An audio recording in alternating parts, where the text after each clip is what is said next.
Aye.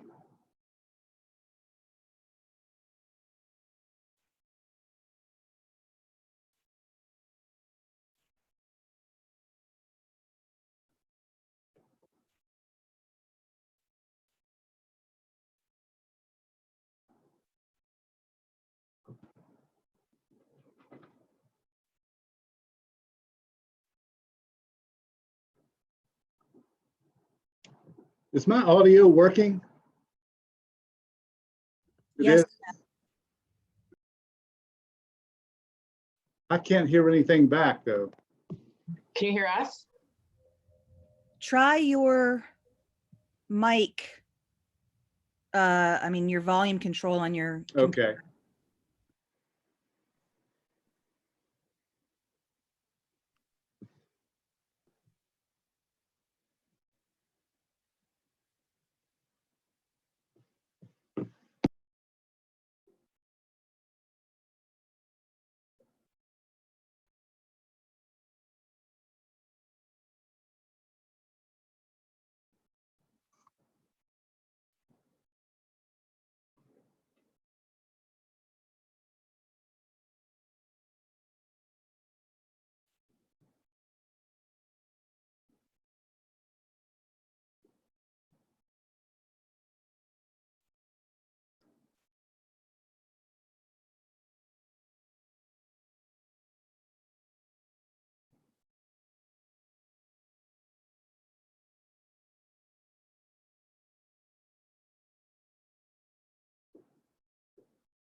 Michael was having some log on issues, so he's joining now. So we'll get started in just a moment.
Did the hard copies of the budget arrive today? Yes.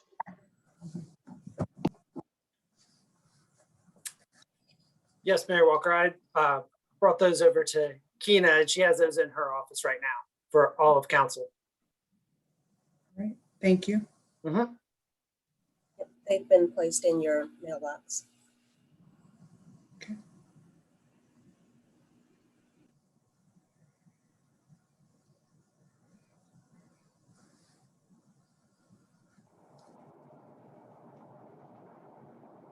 All right. Thank you all for being here today. I'll call this meeting to order. Ms. Thomas, would you do roll call, please? Mayor Walker, Present. Vice Mayor McGill, Here. Councillor Hill, Here. Councillor Payne, Here. Councillor Snook, Here. Thank you. And I'll turn this, the meeting over to Mr. Boyles. Thank you, Mayor and Council. Thank you for allowing me, the budget team, and the department heads to present for your discussion the first work session for the fiscal year 22 budget preparation. This afternoon, we'll be concentrating on the general fund budget. This is a high-level view of the general fund revenues and the general fund expenditures for FY22. We'll provide changes from FY21 to the recommended FY22 budget for both revenues and expenditures. We'll provide once again the recommended balanced budget of $190,689,839. Included in this recommended budget are several identified council priorities of affordable housing, racial equity, safety and security, workforce development, as well as investment in our employees. Items not recommended for funding in FY22 will also be identified to include, currently, no salary increases, to include level departmental funding, as well as some other council inquired programs. Those include projects as well as services. Hopefully, with the understanding today that for every dollar we add, we must also cut $1 from an existing department or program for any additional program or services that are recommended. The largest of our programs, the Charlottesville School Systems, has 3 options that we offer for your thoughts, as well as for perhaps a later approval, knowing that $4.5 million will be needed to level fund their request from FY22 to FY23, though the school's current request is a level funding from FY21 to 22. Ryan and Chrissy will walk us through these highlights, and should you have any questions in general, they will be able to answer. Should you have a question for a departmental budget, the department head is here to answer those questions. I asked that if you as a group would like for a specific presentation of a particular department or a program, we'd be glad to schedule special meetings or place in an upcoming workshop so that you can receive the details needed for your review. Emailed to you earlier and part of this work session packet are the lists of unfunded requests as well as reductions to previously funded expenses. The reductions shown are merely reductions and do not include several added expenses above the FY21 expenses, such as the Citizen Review Board additions and Deputy City Manager for Race, Equity, Diversity, and Inclusion additions. I've recently stated to many of you that I plan to begin the FY23 budget process immediately after the approval of the FY22 budget. I would like to revise that to say now, today is the beginning of the FY23 budget process. Items discussed by council and items that were requested by department heads that may be unfunded in FY22 will be the starting point for consideration to add to the baseline of the FY23 budgets. I also ask your indulgence when considering programs to add to this budget. We have 5 weeks until we should approve this budget. It came together in a period of major transition of staff, and not helping at all is the limited funding available for this budget due to the revenue shortfalls in both FY21 and expected shortfalls in FY22. We're quite limited in well-vetted programs that we could implement in FY22. Immediately after approving this budget and working from programs that may go unfunded, staff will begin working with council as well as the community for an updated city council strategic plan. Upon that completion, staff should fully know where council's priorities are for the next year and develop budget requests accordingly. I wish circumstances were different, but we are where we are, and we believe that we have delivered a very conservative but fair budget for FY22. And as circumstances change during the fiscal year, we can certainly work together to amend this budget should revenues begin to come back faster than expected. As Ryan and Chrissy walk you through this overview, we, the department heads, will be prepared to answer your specific questions or take notes to provide you any information that you may need to include any special work sessions by department or by the programs. Thank you again, and I'll turn it over to Ryan to walk you through the presentation. Thank you, Chip. Brian, you can go ahead and start the presentation if you would, please. Okay. So as Mr. Boyle said, our first work session, we're going to kind of do a high-level overview of our revenues and our expenditures for the general fund.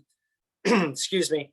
And we're going to start by talking about the general fund revenues, and then we'll get into some expenditures. And finally, we will have some wrap up and some staff follow up, what we heard, what we need to follow up for. And then I know Mayor Walker, you normally like to allow for time for public comment at the end. So we've built in an area for some public comment at the end of the work session should time permit. Next slide, please. So we're going to start by going over a high-level view at our revenues. We're going to look at the revenues by category. We're not the plan's not to go through each one every single one line by line. Most of these between our monthly financial meetings and the presentation on Monday night, we've kind of talked about over and over and over again. However, if you have any questions about any of the individual lines that show up as we go through here or any of the other revenues, feel free to interrupt, stop me, and ask. But our plan is to just look at these each one by the categories as they show up in our budget document. And the revenues that are showing up in these categories right here are the only ones that had any changes between the FY21 adopted and the FY22 proposed budget. So if you don't see a revenue listed up here, that means it is being level funded from the previous fiscal years. So overall, this is our local taxes, which, as you can see, includes all of our real estate and our local consumer-driven taxes. And these overall, this amount is decreasing by about $836,000.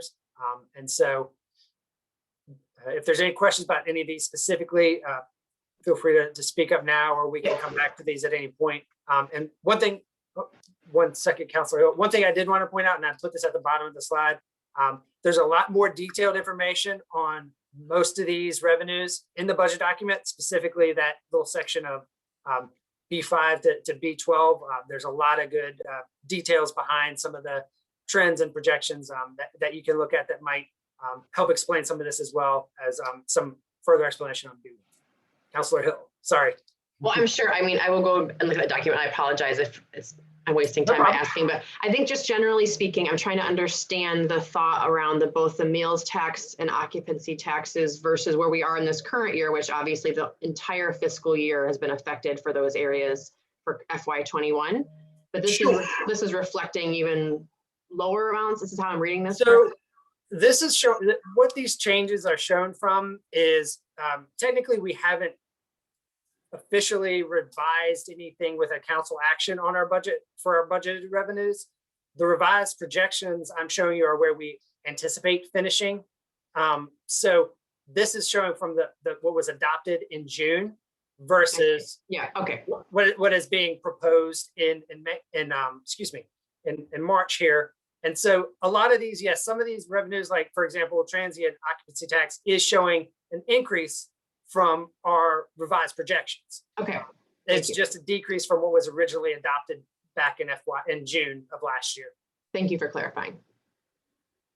So yeah, and I would say that with most of our consumer-driven taxes, that we are seeing increases from our current revisions. It's just from the prior year adopted. We had not taken as deep of a cut as what has materialized. Okay, if there's no other questions on this one, we can go ahead and move to our next slide. So here we have our licenses and permits, the biggest one being BPOL, our business licenses, and that's projected to increase in total by about 225,000. Intergovernmental revenue, state revenue, Albemarle County revenue outside of the revenue sharing, that is increasing by $65,000, or excuse me, decreasing. Our charges for services, you can see some of them listed here, and in total, that's a overall decrease of about $27,000. Is there any questions on any of the items that would fall in here? Okay, now we'll move on to the next one. Miscellaneous revenue, this is a decrease of about $295,000. Transfers is decreasing by about 200,000. City county revenue sharing, I did want to point out overall, we're seeing an increase of about $822,000. However, the operating budget portion is reducing because last year we took this portion and moved it from our cash funded CIP into that COVID reserve area. And so we're putting this back into our cash funded CIP project. So we're seeing it showing up as a reduction in the operating portion, but on the next slide, you'll see it's actually an increase in the designated portion, and the total increase for that item is about $820,000. Next slide. And here you see that first line, that increase of about $6.2 million in our transfer to the capital projects. But overall, our designated revenues are seeing an increase of about 5.9 million. Total general fund budget revenue changes of roughly a decrease of roughly $500,000 from what was adopted in June of last year. Are there any other questions on the revenues at this time? We can always come back to these later on if we have additional questions.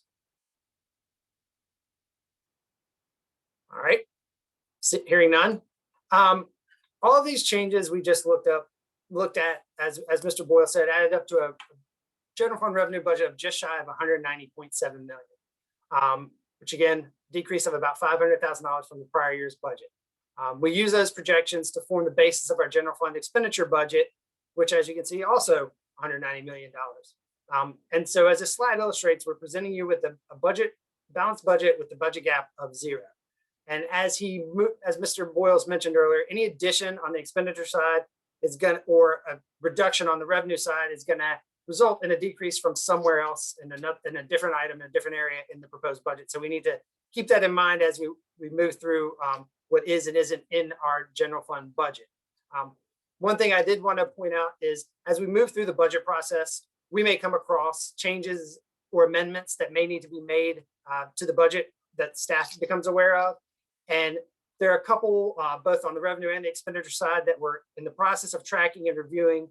And once we have all of that information on these, and if we feel that a change is necessitated or warranted in the operating budget, then we'll come back to council and explain what those changes were and any potential impacts that they may have on our overall budget.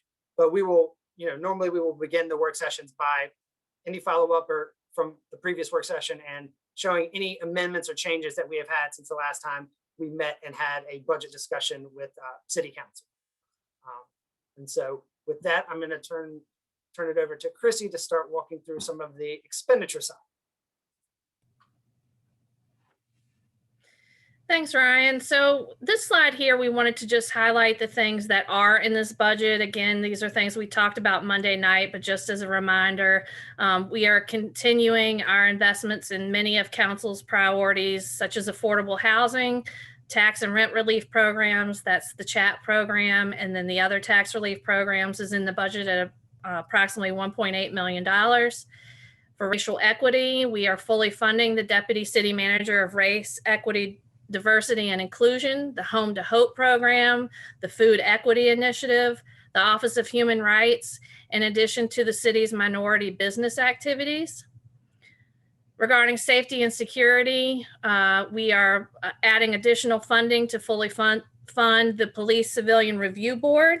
We've also been able to enhance our EMS services by taking advantage of a SAFER grant to add employees to the fire department. For workforce and economic development, we are again funding the Downtown Job Center. The very popular Go Workforce Development programs are all still in this budget. In addition, although not at a level maybe where we'd like it to be, we are investing in our employees.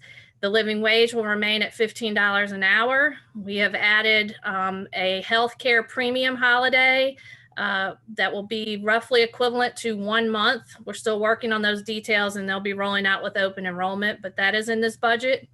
And we've also added a redesigned gym subsidy program for employees. Next slide, please.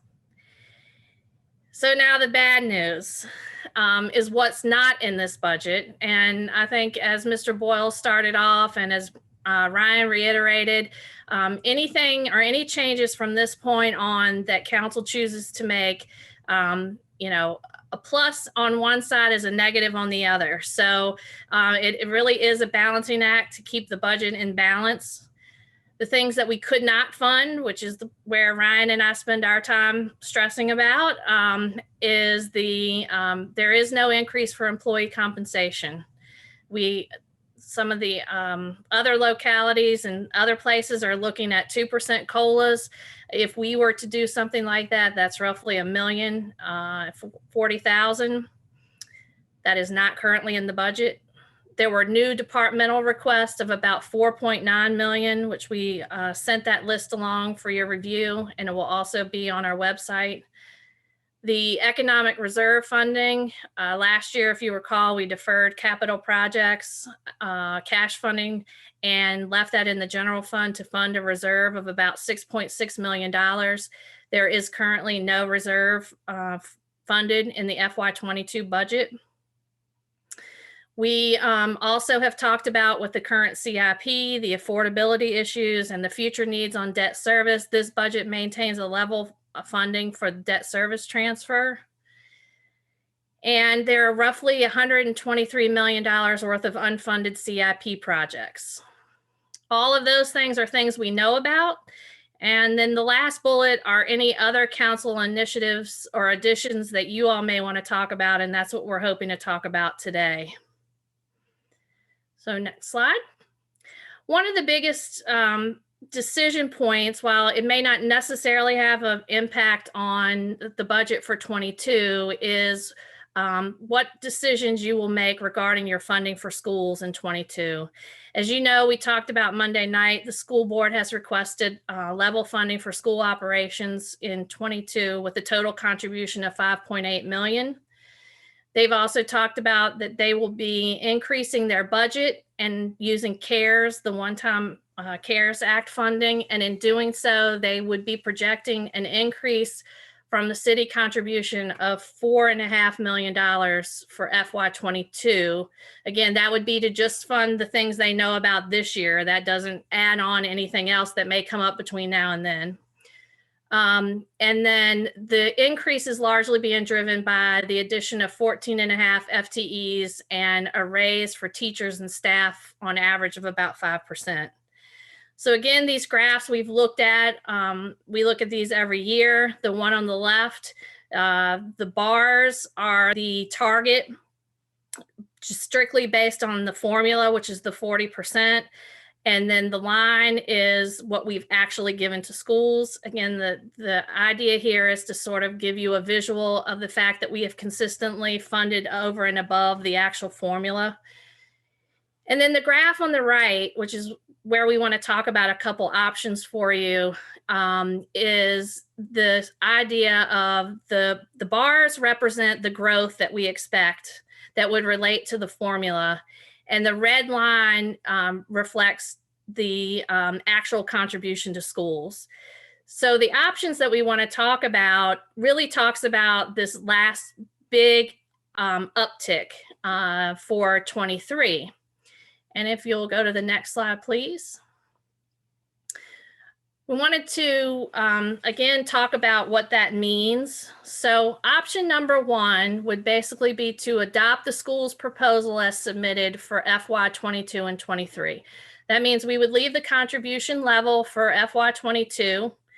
And then once we start FY23, the 4.5 million that's being funded with one-time funds would become the new base. So this would be very similar to the scenario that we talked about in the budget with the budget 21 budget with the gifted teacher program. Again, this would increase your base. So we are starting off at 58.7. We would be adding 4.5 million to that under option 1 just to start 23. Option 2 would be to reduce the FY22 school contribution and use some of the savings to fund items that had to be removed from the city budget in order to balance. Some of those things would be a 2% COLA for city employees at a cost of about $1,040,000. To add funding, we had to remove about $640,000 of city positions out of this budget.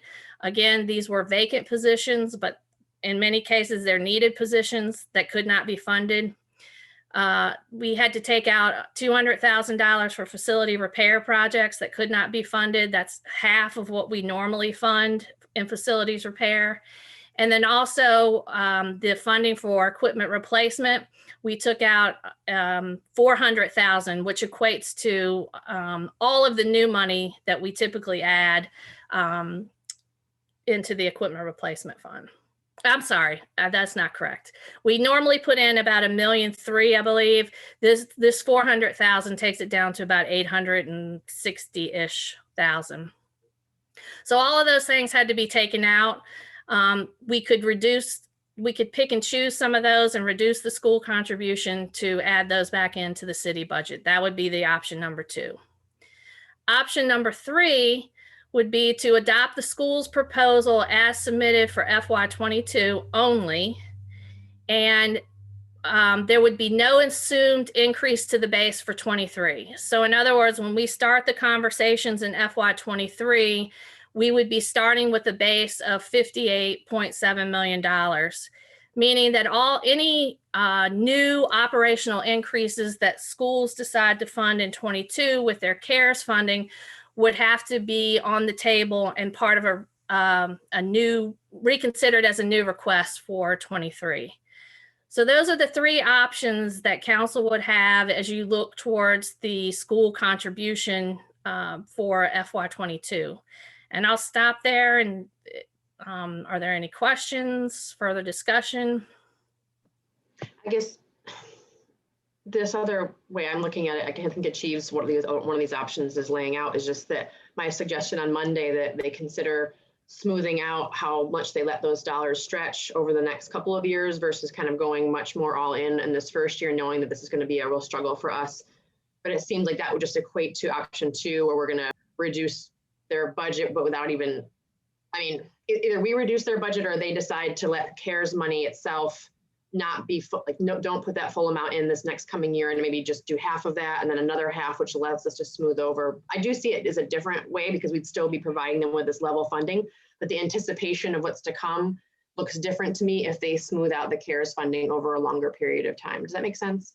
It does. And if we could just pop back one slide, I just want to make sure that visually we make one other point about that. So if we look at the slide on the right here, just keep in mind that if we don't make any considerations and we accept the option as proposed, basically we're going to be having this exact same conversation next year, because as we can see from this graph, we're only anticipating a small amount of growth in real estate and personal property.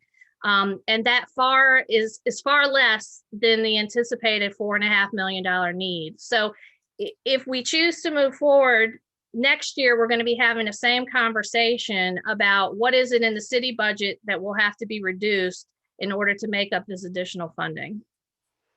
And one other item or one other point of clarification I wanted to make on your suggestion, Counselor Hill, is I know in their presentation on Monday, schools said that they had until September of the fiscal year 23, I believe it was, to spend those funds down. And I would need to get clarification. We would need to get clarification from the schools. And so that would just be by the end of that first quarter of the following year. So the amount that they would be able to spend down might be. I thought it was calendar year 23. Oh, okay. Maybe I misunderstood that. I thought they said fiscal years, but we can clarify that with the schools and get a clarification. Okay. I was under that impression from another session that we had for them early in the year, but I could have misunderstood as well. But that's why I was trying to say I thought we had more time to expend those because they had much longer than we did for our city CARES funds. Yes. And then Chrissy, so the $1,023,000 of new expected revenues would be additional to the 0.7. So it'd be 1.7, which would be different because we're not giving them that additional 0.7 this year if we're holding them level. So it was an opportunity for 1.7 additional when we go up to fiscal year 23 versus now. Fair. Right? Okay. In terms of the 5% increase, if it is, were they saying that it was going to be mandated or was it optional if it's passed by the governor?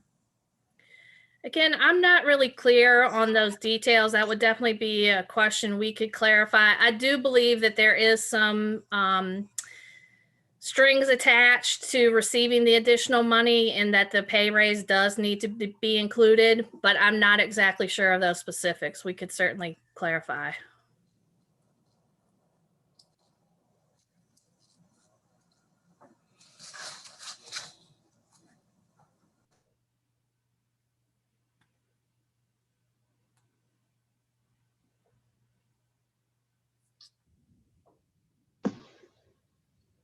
I feel like there was a slide that spoke to that, but I was also still confused and I was not in the right state of mind at that hour to press on it further.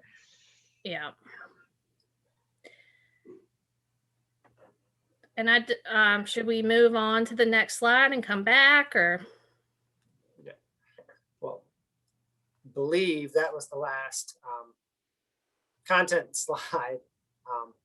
We can go back. We can also go back and as a refresher, look at the full list of what's not funded that we had on slide number 9.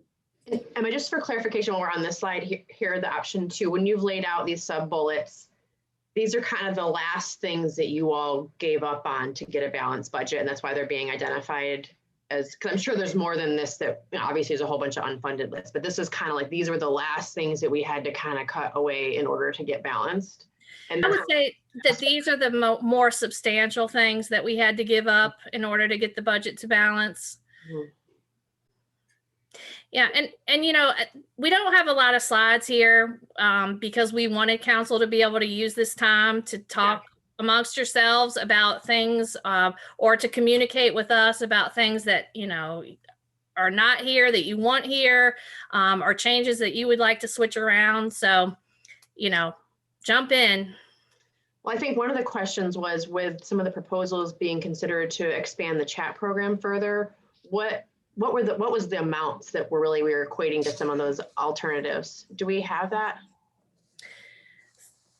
So I believe Todd Divers is here to speak to that. Hey, afternoon, everybody. The proposal that I put in my budget request really is just a placeholder to kind of keep it in the conversation. It was to combine the CHAP program and the real estate tax relief programs into one program. And in the first year that we did that, that was going to be about $615,000, I believe. And so I just don't really, I mean, you may be able to find the money for that. I don't see how you're going to be able to do that. Beyond that, I haven't put in any recommendations for updates to those programs. I was kind of hoping we could just kind of leave them alone for a year and then revisit this back in FY23 and do it right and you know, merge the programs the way we've been wanting to do. I don't know if that answers your question, Counselor Hill, or not. Yeah, but Todd, could you talk a little bit about what merging the programs, what that process would look like? Because it's not a one cycle process. So you would need the funds to begin to merge the process, or at whatever point you get the money, it's still going to take like a 2 budget cycle process, right? Yeah, Or is- it kind of is. The first budget that it takes place in is going to be the big one, because you would need to fund. The way these things are structured, the application process for real estate tax relief comes in the second half of a fiscal year, and the application for the CHAP program comes in the first half of the fiscal year. So you'd be in a situation for that one fiscal year of kind of paying for both programs in 1 year, if that makes sense. Basically, the new adjusted program plus part of the old regime. And so then the outlay in that first year is what makes it, the big bite. The following year, when you're not paying for a half a year of CHAP or what have you, then the cost comes down some. I can go into more detail about, what it would look like in particular, but that's what makes it so expensive to do at the outset. So, And I'm sorry, go ahead. Go ahead, Lloyd. To follow up on that, on the departmental new request summary sheet that we were given, talks about the merger as costing $615,000. Is that because of that sort of transitional amount in the way that the programs are being administered? Yes, sir. That's exactly right. What would be that? What would be the effect going forward? You said it would still be some, but it wouldn't be as much. So the way it would work, I think the way we had envisioned it in the proposal was the new budget gets adopted so we would be if we did it this year, let's say. So we would be moving into the second half of calendar year 21, which is the first half of fiscal year 22. That's when the big expense for the CHAP program takes place. Those payments go out in the first half. They would go out in the first half of fiscal year 22. Then we get to the second half of fiscal year 22, and we do we would combine the programs, and so you would have to spend for that calendar year. You would be spending on the real estate tax relief, what was formerly the real estate tax relief program, with the new CHAP people in it. I'm not doing a very good job of explaining. Let me, Todd, if I can jump in for a second and kind of take a step back from the nitty gritty details of everything and just look at it as an overall program, big picture program. Todd's much better at the details, but when you step back, what we were looking at was roughly $2.5 million program thereabouts for if we had enacted this into FY22. And then moving forward, the estimate of, and this is assuming no other parameter changes or nothing else on those lines, along those lines, then we're looking at more like a $2.3 million program moving forward, because you're not having that double hit of that one program. So there is that potential to have to take the big hit in year one, and then the next year be reduced from the combined year, but still, that would still be essentially equating to a $500,000, $300,000, $400,000 increase on an annual basis from what we are putting into the program at the current rate. And help me, I get the idea of the transitional problem, but going forward, if we're merging them, is there a different, does the merger result in more relief being granted under one of those programs or the other than is presently being granted?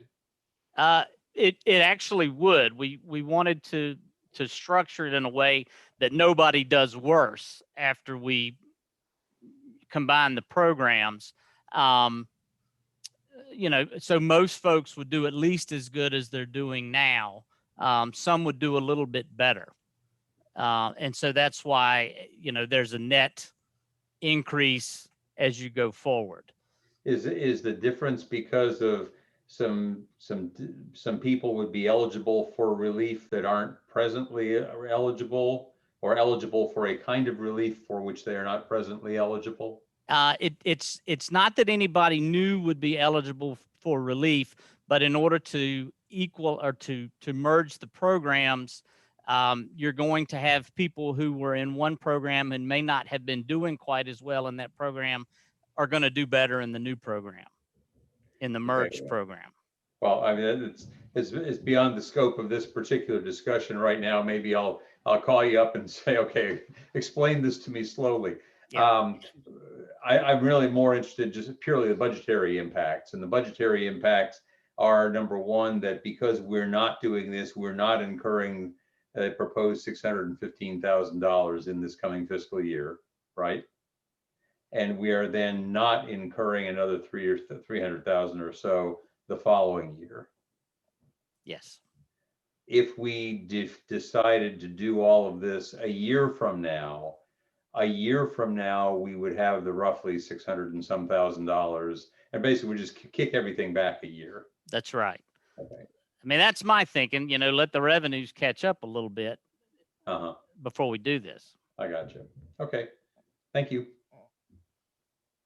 And while I understand that thinking, and that's what the premise that the decision was made last year to hold off, we're now going into the second year. And I know that there are some individuals who think that the increases are, since they were increased over what it had been forever in the past few years, that should be significant. But I think what we need to also think about when we're having this conversation is all the money that we are saying that we're going to invest now in affordable housing, and why we're doing that, and if that is sufficient enough, which is why I think we need to have these programs evaluated that we're already invested in, because even the things that I champion, I can think they're really good ideas, but if they're not actually helping people, if they're actually not keeping people in their homes, and if there's something else that we need to be doing, we don't know that. So if everyone that owns a home in the city limits receive their assessments, they know the valuation of their property, what those increases look like. We know the developments that we have voted for, and we know what those type of developments do to the assessments of properties within neighborhoods. And then the conversation should become, can the individuals who need these programs most survive until we get to a year where our budget has stabilized? Or is this an equity related conversation that we need to have to ensure that they are even here a few years from now when we plan to implement the program? So that's how I'm looking at it. And again, I don't know if it's working or not. I know that there are people and they are benefiting from it, but we don't know if that's sufficient enough for them to stay in their homes, even what we're doing now or what is being proposed. I mean, I don't know if you're wanting me to address that. I mean, we're not going to stop with the two programs as they are. I mean, I know they're going to continue, for another year. They're just going to be like they were last year. Mm-hmm. I think they're helping a lot of folks. No, I think I'm not saying that it's not helping. Right. And it's better than it was, but there's still a place that could be more helpful. And we don't know if helpful is helpful enough. That's all I'm saying. Yeah, and I don't know if I can answer that. I mean, we do every year, we pull numbers on how many folks have taken advantage of the program, how much grant money we've given out. I mean, I've got all those statistics I can share with you. I don't know that it's gonna get to what sounds like you're wanting to know. I don't know. Yeah, no, I'm not really asking that. All of what I said wasn't just for you. I'm just thinking all Okay. of us need Good. to have this conversation about what we're doing. Even the slides earlier about, the equity related initiatives.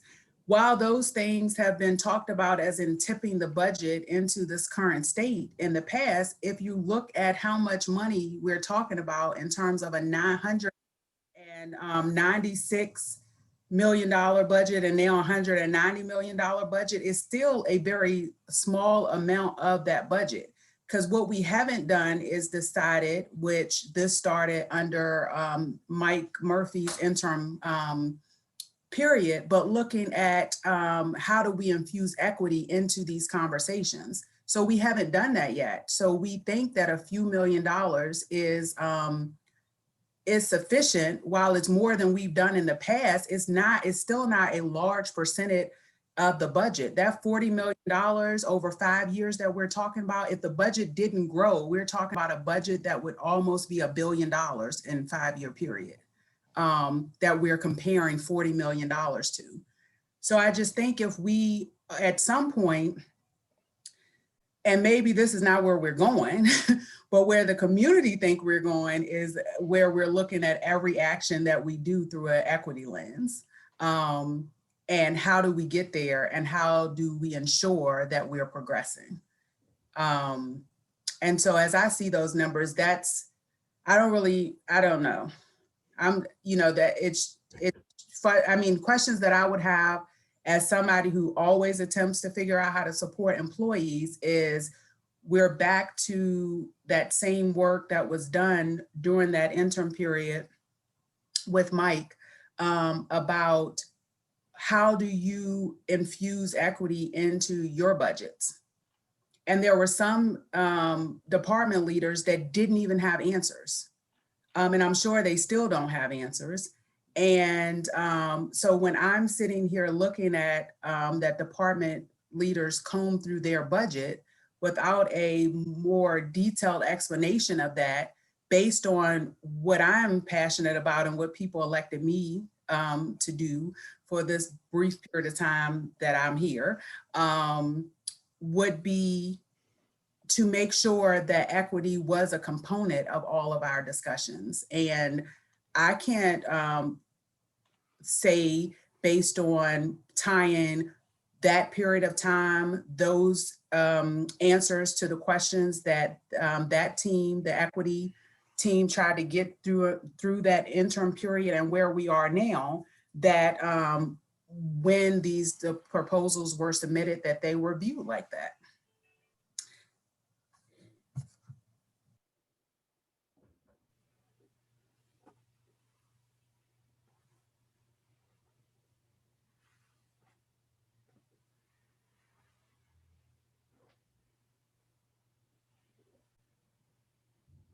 Any other questions from council?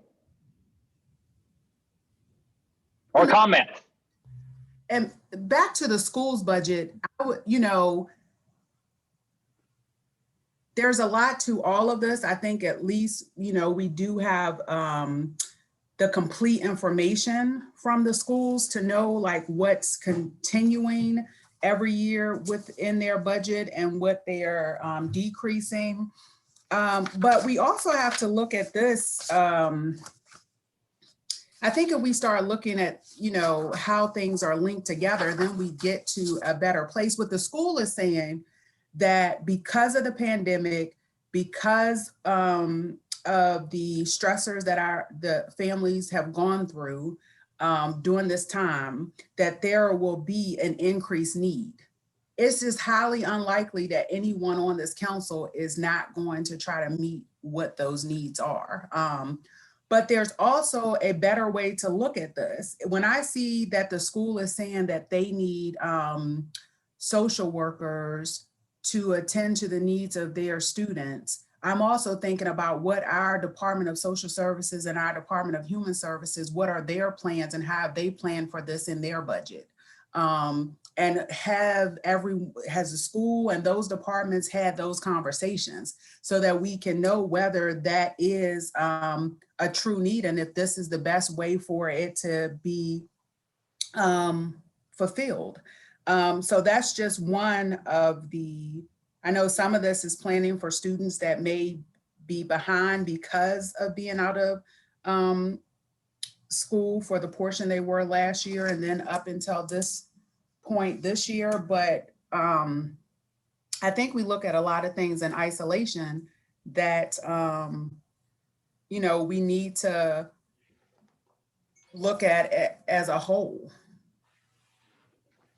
And I agree with that. I think that, and I think it goes even beyond our own city and also just what other partners, what resources they're able to provide to those ends.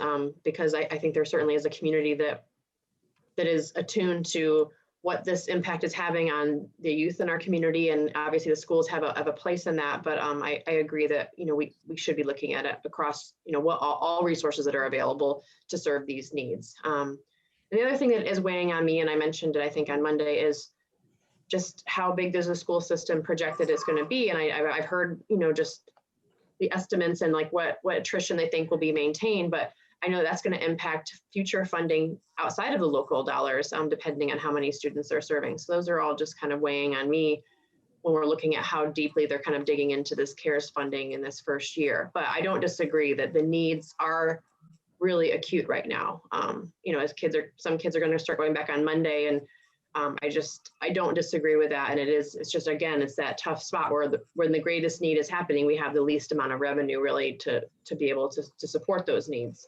So the more that we can look at this, I agree holistically, I think that the better. One thought that I had on the whole issue with the schools, and I sent this around an email to counselors a week or so ago. When the schools are talking about a 5% pay increase for their people, and we are, because we are funding their pay increase, we have no pay increase for our employees. That doesn't make a lot of sense to me. Virtually every governmental agency around here that I'm aware of, certainly the ones we have direct dealings with, like Frye Water and Sewer Authority, and Sewer and Solid Waste Authority, are having at least a 2% increase for their people. And I just have a hard time trying to figure out why we would essentially be funding for the schools a 5% increase when we're giving nothing to our own folks. I note that the cost of living increase, the cost of living according to the federal government between 2019 and 2020 went up about 4.4% between those 2 years, 2.6 and 1.8, I think it was. There's not a magic necessarily to getting to something consistent with that, but that's certainly, I think, where we ought to be thinking about. And if the answer is that we give $1 million less to the schools because we are going to turn that around and put that into funding for our own pay increases, that at least gets us a little closer to some sort of equity between the two portions of our city government. But I think since that funding would be delayed until the next fiscal year, that what staff is saying is that it doesn't exist in this moment, even though we would be approving.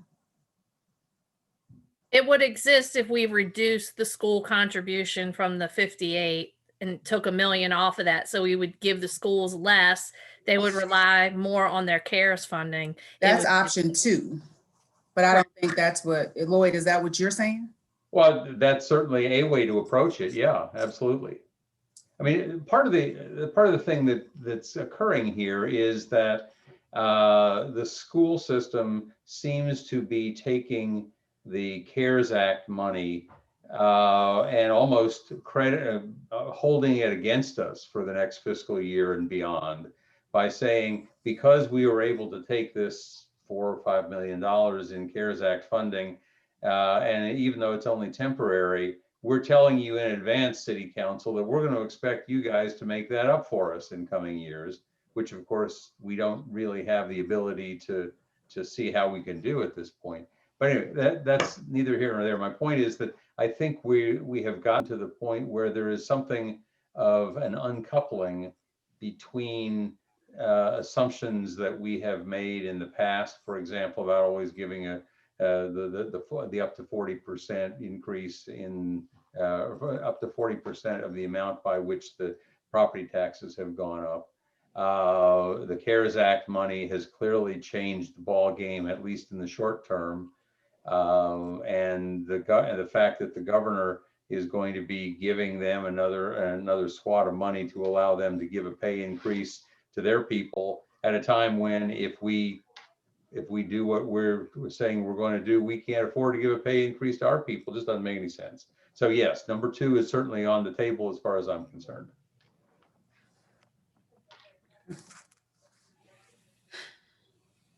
So I think, you know, if I do have a problem, which I stated in the past, with giving other people pay increases and not being able to ensure that our employees are also, you know, taken care of. But that doesn't translate to not doing it. And I don't know, based on how this budget is being presented, you know, how we're doing it, because this is just presented as like kind of this is it. And we don't even know what some of those trade-offs could be. And if it's not an open process, then it's going to be a more stressful process to staff to try to figure out, because I don't know what they've been through to date in terms of how you've already discussed their budgets with them. I said at the last meeting, by now we would have at least had more 2-to-1s about, you know, the budget, so that we could have talked through some of the stuff as council and staff. So if the way I'm hearing the budget is this is just it, and if staff is hearing it the same way, anything that we send back is just going to be more stressful, unless they've had a, you know, I guess, more positive experience than just this is it. Kind of, because I don't even know where to start in making recommendations. So I can't imagine, you know, unless the process has gone differently with the staff, I don't know what everyone is understanding of what is possible is. So one thing I would offer is that, you know, basically the departments were asked to submit level budgets for FY22 with no new requests or no increases, and to maintain those as level as possible.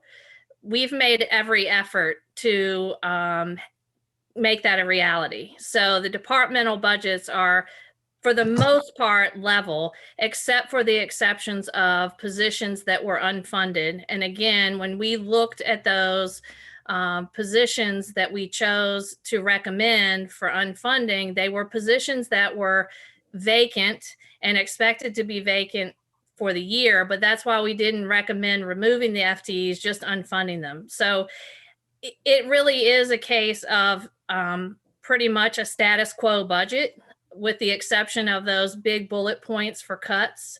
And again, I think it's not that we're offering a budget that says it's this or nothing, but it's the budget is basically the same as last year. And other than these other cuts, we had to make a reduced budget. And where would you like us to start looking in terms of cuts? Because at some point it becomes a service delivery issue. So that's what I'm saying. I don't know. I'm probably the one who, if anyone did know, I've worked with, not in the Department of Social Services, but with a secondary agency that worked closely with social services. I've worked in human services. I've worked in Parks and Rec as an employee. I know my colleagues can't tell you where you would start, because I couldn't even tell you, even having worked in two departments and with one department closely where to start, because it really just, it doesn't work in that way. We don't know what, I mean, unless we were not going to take into consideration that our department leaders are experts and know what they're doing. If we, if we're going to start from that foundation, is I'm assuming that what they presented to you all, they were saying that this is what we need to run our department. If we are always at that space, which is why I brought up the work that I think was beginning during that interim period of just because we've done something for X number of, or done it this way, doesn't mean that we have to continue. And I don't know if 5 weeks into the budget cycle is where you start to have those conversations that we've been, kind of tiptoeing around for years, at this time during a pandemic when everybody's completely exhausted. So I mean, I can understand why this is just, challenging for everyone. But I also know that there were some very positive highlights about growth and what that means in this community. And so from the lens that I am looking through is that there are people who are still doing really well and that things during this time have not affected. And we don't have a good handle on the people who may not be able to survive this time on their own. And if we don't get a better handle on that, I'm thinking of the great right now, during periods like this, and this is, no one has experienced what we're experiencing during this pandemic.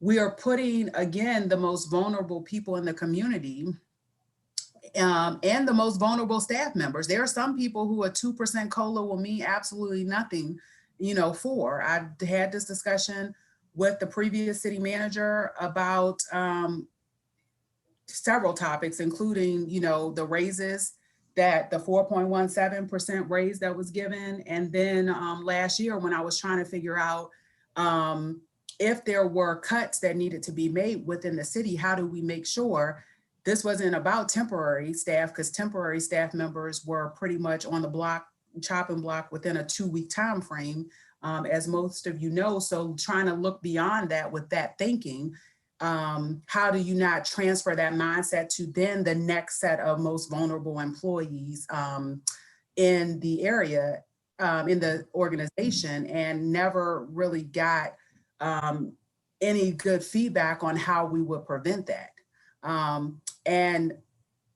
Example, I think everybody would understand is that we typically have this conversation about how people like kind of pull themselves up out of their bootstraps in this country, which everybody's story, there's somebody who helps them.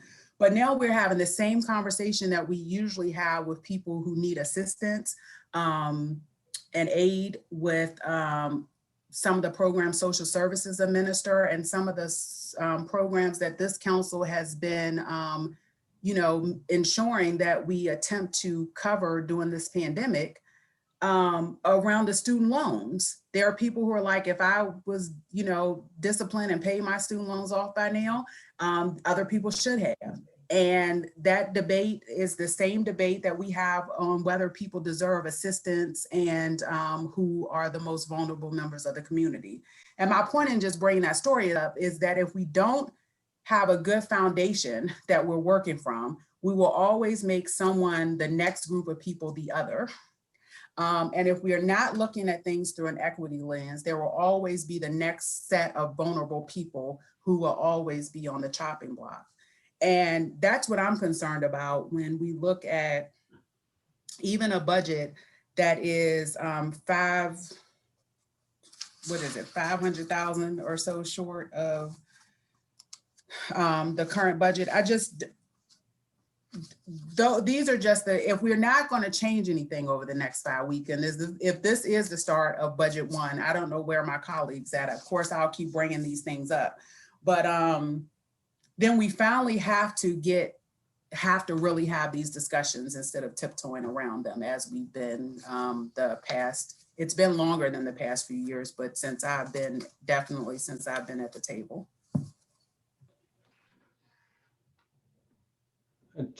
Just two other thoughts on the question of finding money on ways to increase salaries for our employees. And a lot of them, not all of them, but a lot of them got a bonus this year from CARES Act funding in some way. It was to some extent compensation for additional risks and stresses and so on. But that's money that that was outside of the regular budget, outside of their regular pay, and therefore not duplicated in this current budget. So if we did nothing, at least a fair number of our employees will actually suffer a pay cut from what they will have received during this present calendar year or fiscal year. So that's point number one. The second point is that if you look at the number of full-time equivalent positions that the schools are adding, it's something like 18.5, somewhere around there. It's about $2 million. $2 million is about what it would take to give our people a 4% raise, which is still less than the 5% that the schools are giving their own people. Just saying.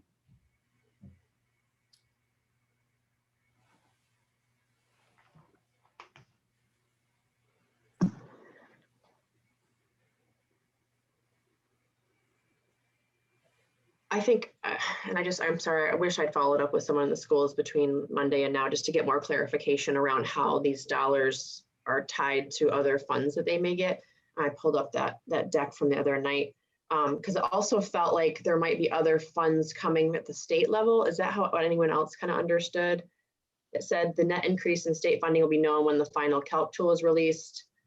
Additional state funding will reduce the dependency on CARES funding. And so those are still obviously some unknowns. Yeah, I think she said that would be around probably about 300,000.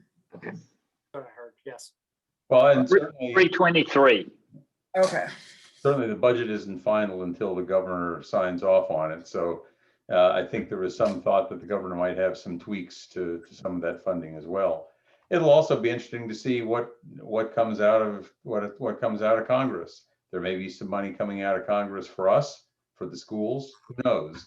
Apparently, the Democrats are going to ram something of some sort through the reconciliation process, but that even assumes that they get all 50 of their votes, and that's still a little up in the air. So there's going to have to be some negotiation there. We won't know, but we won't know that answer probably until after we will have passed our budget. So that's also again one-time dollars. We have to be careful about where that would go, and it only exacerbates the problem if we're both relying on one-time dollars for operational things. And I'm not saying that it won't be helpful in some capacity, but it just raises that flag to me. I think where I am at around this is to evaluating that option too, because I have a really hard time with that increase in the schools and not being able to offer that to the city staff. And I think the schools might have some tough decisions if they want to maintain the 5%, but that's not in our purview. I mean. So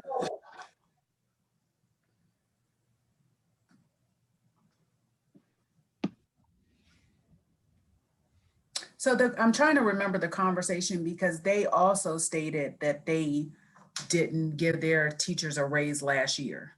I mean, I know, again, we look at this as a separate thing, but the majority of the funding for the schools come from us. The expectation that even around the conversation that we were just having, the local contribution was one of the topics that came up, because I was wondering if there was a possibility that whether that entire $1.9 million would be covered. And they said no, that it would just, possibly increase, by the 300. I think 32,000 would increase by maybe 300,000. So even though we look at the schools as a separate entity, it is going to be difficult. I I think to really separate it, because they're not separate really. And so whether it's 5% or not, and I think it's very important for us to have this conversation about what we can do for our employees too. We are now already demanding as a community that they come back even before we have more information, all the necessary information about this virus. So you again are you're talking about people who are putting themselves on the line during this time. I don't think that it's, I definitely don't see how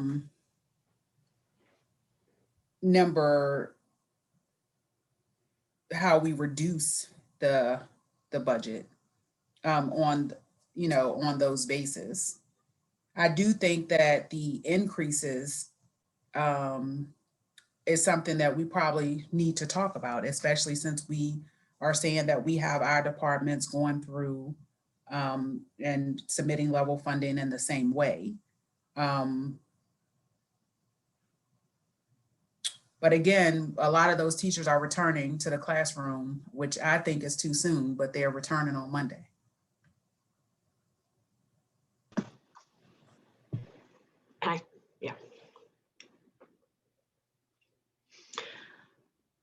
I'm all about, like, if as more information comes up, I mean, I'm happy. I guess we still have several weeks of this process. I'm just kind of putting out there that there are some options, that I'm willing to consider. And as more information comes in, I know Mr. Boyles, you also mentioned that, we'll have more information in terms of our own revenues by the end of this month, and maybe that will be a more optimistic picture that might allow us to do this on our own without having to touch on the schools. And so this is kind of the game we always find ourselves in. Every week there's more information, and at the same time, we're just trying to at least directionally give staff, so it's just kind of a direction that we, options that we're willing to consider and things that aren't on the table at all. And that's all I was trying to accomplish.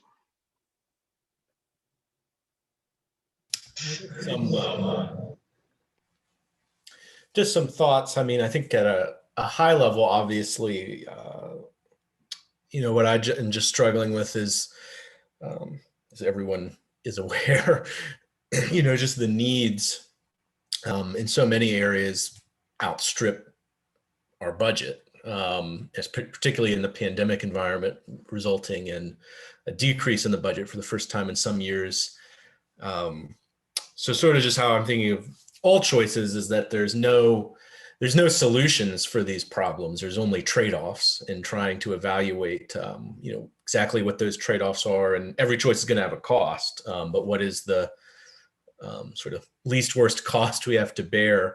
And with that in mind, I think I'm certainly interested in engaging with the school board about the second option or some of those options, just to be able to work with them to figure out what those trade-offs may look like. Because as was stated at the beginning, any choice we're going to make is going to require identifying where to cut that money from. And the departments have been level for several years.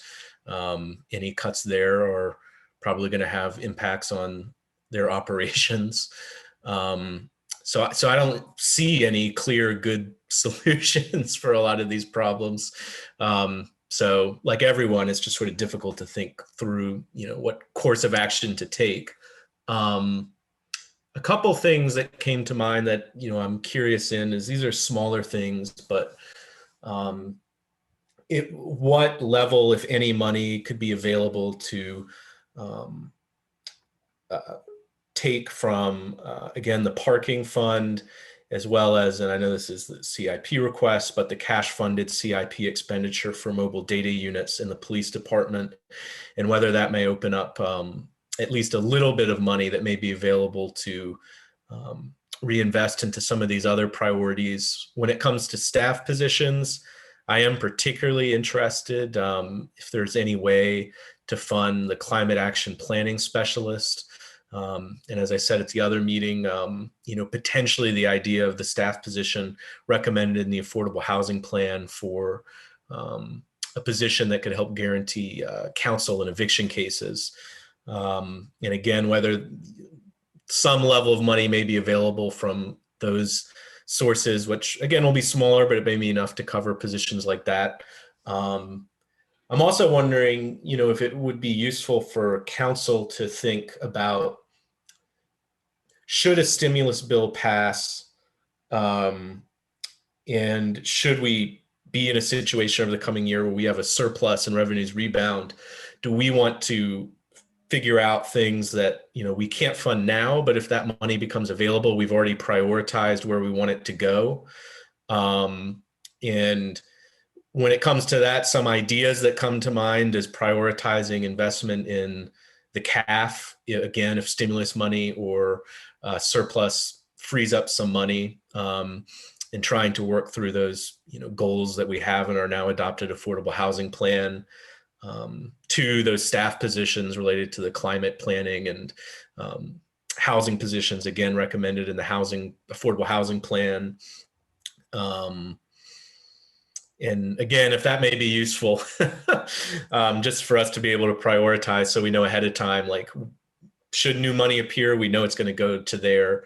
But those are just sort of general thoughts I have right now, I guess. And again, I would certainly be interested in engaging in a conversation with the school board about exploring some of these options about adjusting their request or just figuring out how we can best allocate our resources, over the next couple budget cycles with regards to school, also in the context of, in the midterm school reconfiguration, potentially beginning, and, that's a huge investment in schools. So clearly mid to long term, we're going to need to have a lot of conversations with the school board about how we get to more sustainable funding.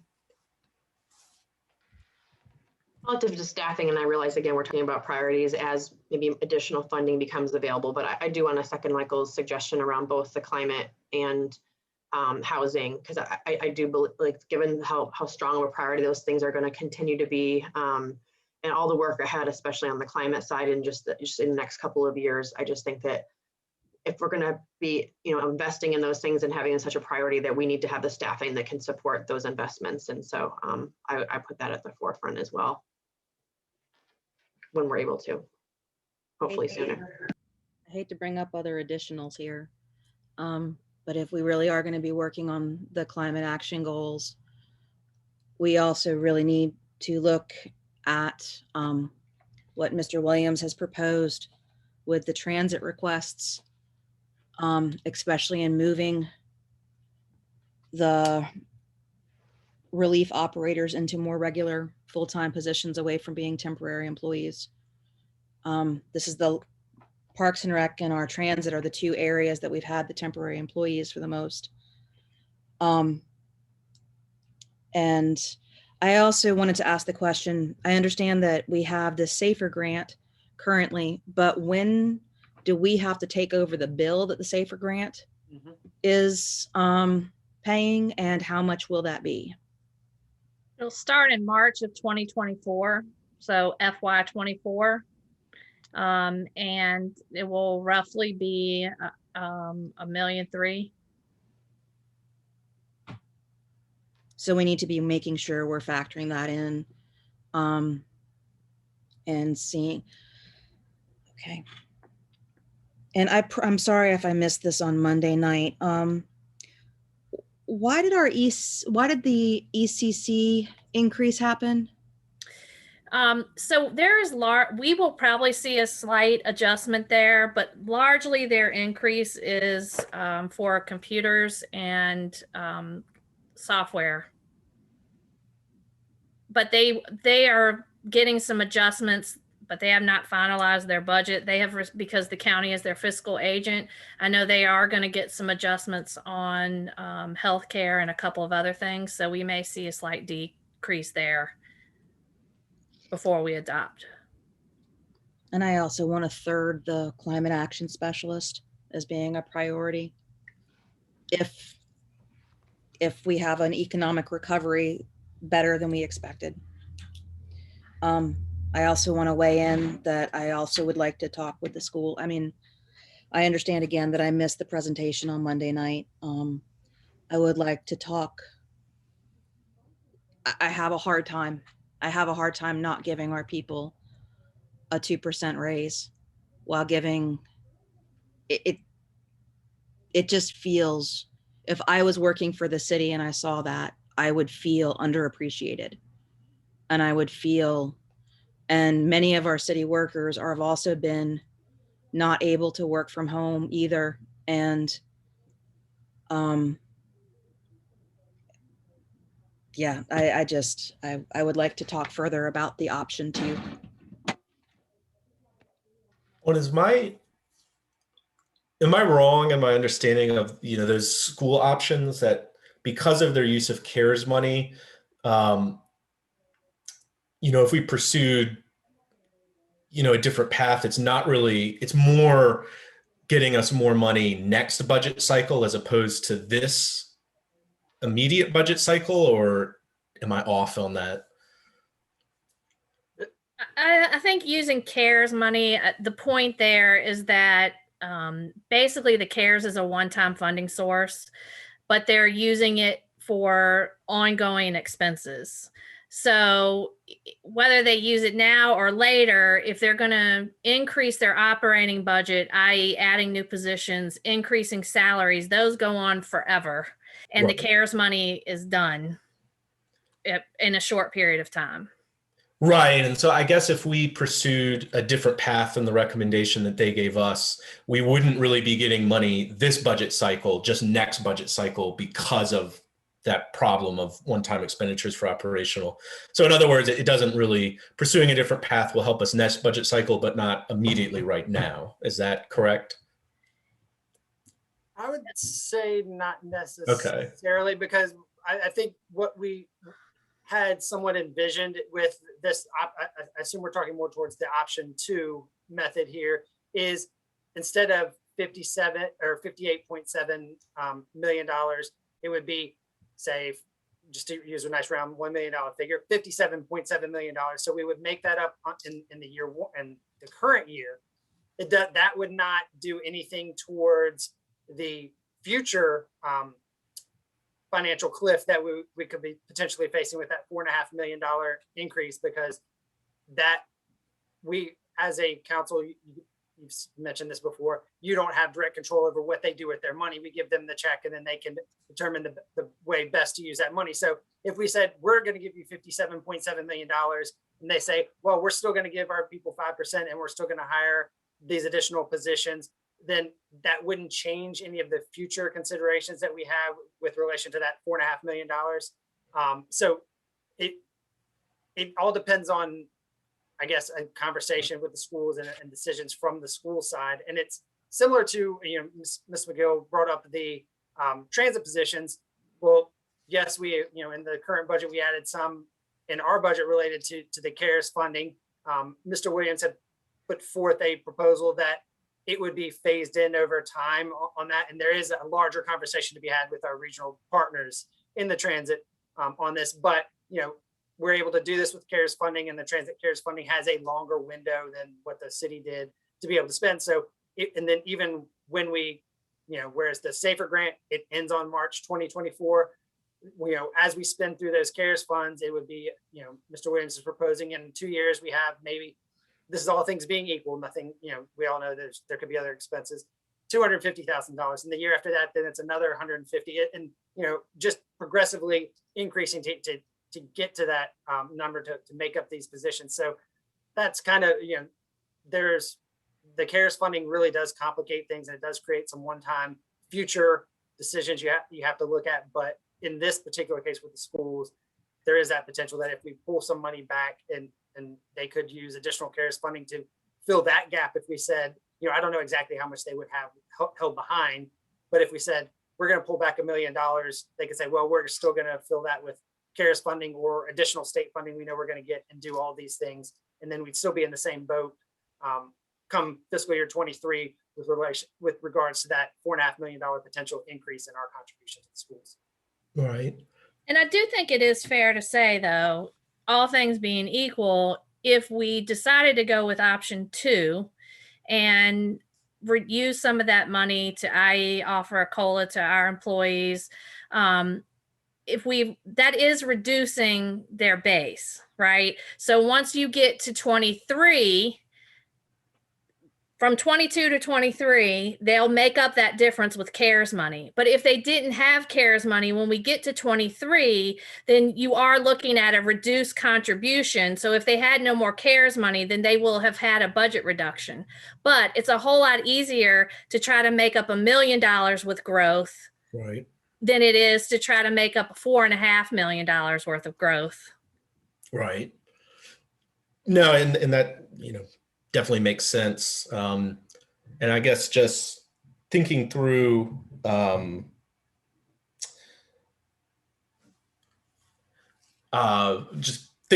where as council we need to get to, it sounds like identifying our biggest priorities, not in the budget right now, that dollar amount, identifying and coalescing around the options we want to choose for what to cut to afford those. And it sounds like that schools are potentially an option.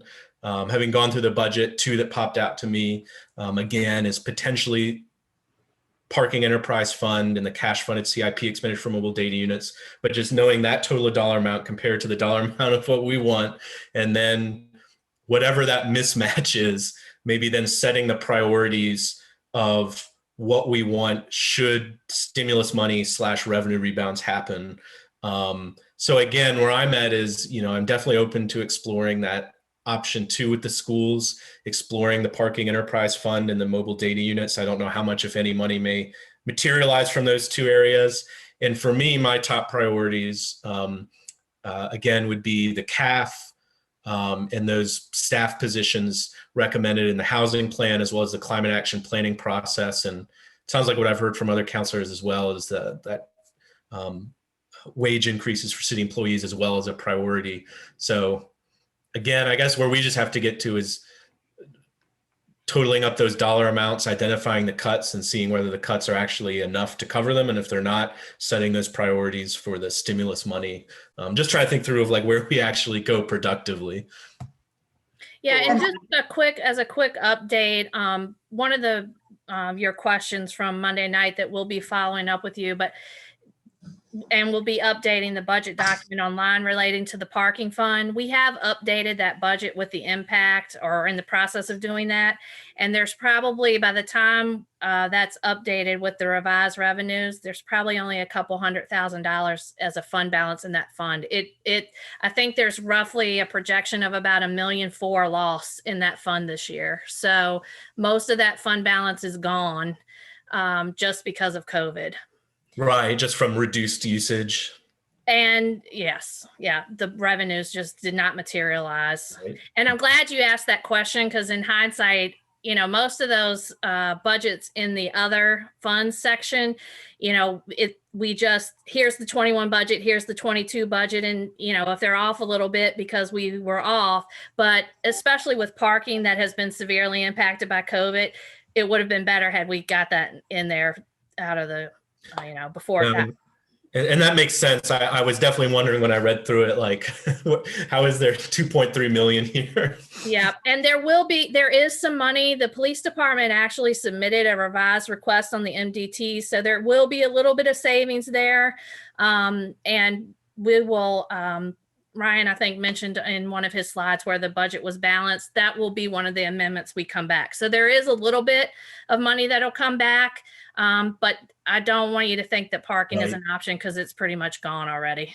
Right. Okay. And can we talk a little bit more about that? I was going to bring that up since Michael first brought it up, because the community has been talking about the police department budget increase. And so if we can get some clarity on that and any revisions, and if the chief can come on and explain that, I think that would be helpful for what the community now sees as we are seeing level funding, and then there was an increase with that department.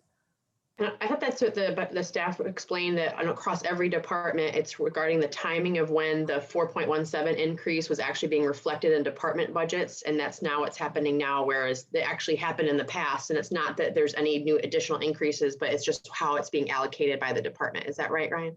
That's correct. That's how it was an accounting function of how we had to account for that 4.17 that was given several years ago. So that what's shown in the police department, I believe, is a roughly 4.5% increase or something along those, and that's related to that catch up of the salary and the benefits. And then Chrissy is more familiar with this budget than I am, but I believe on the other expenses, the majority of that increase was related to our contract with the related to the body worn cameras. Well, So there was no. in the budget document, am I correct that basically it was just money the city spent last year in a spreadsheet, was under CIP, and then it just moved in a spreadsheet to operational budget. So the actual dollar amount the city's spending is exactly the same. So it's not really an increase. It's just a spreadsheet changed. It is. So a couple of things there. One is the salary change that Ryan just described. And the other one is the body worn cameras. That contract was previously paid out of the CIP. And because it's more of an operational item, it got moved to the general fund, to their operating budget. And then also we unfunded 2 vacant police officer positions, which was roughly $178,000. So we can do the math, but they are level, if not slightly reduced, once you take into account all of those items. Okay, I just think it was important to say that. There was one Facebook post that says, like the new city manager is not listening to the public because he submitted a proposal with an increase to the police department. No, fair point. And but it was reduced with the unfunded positions, especially.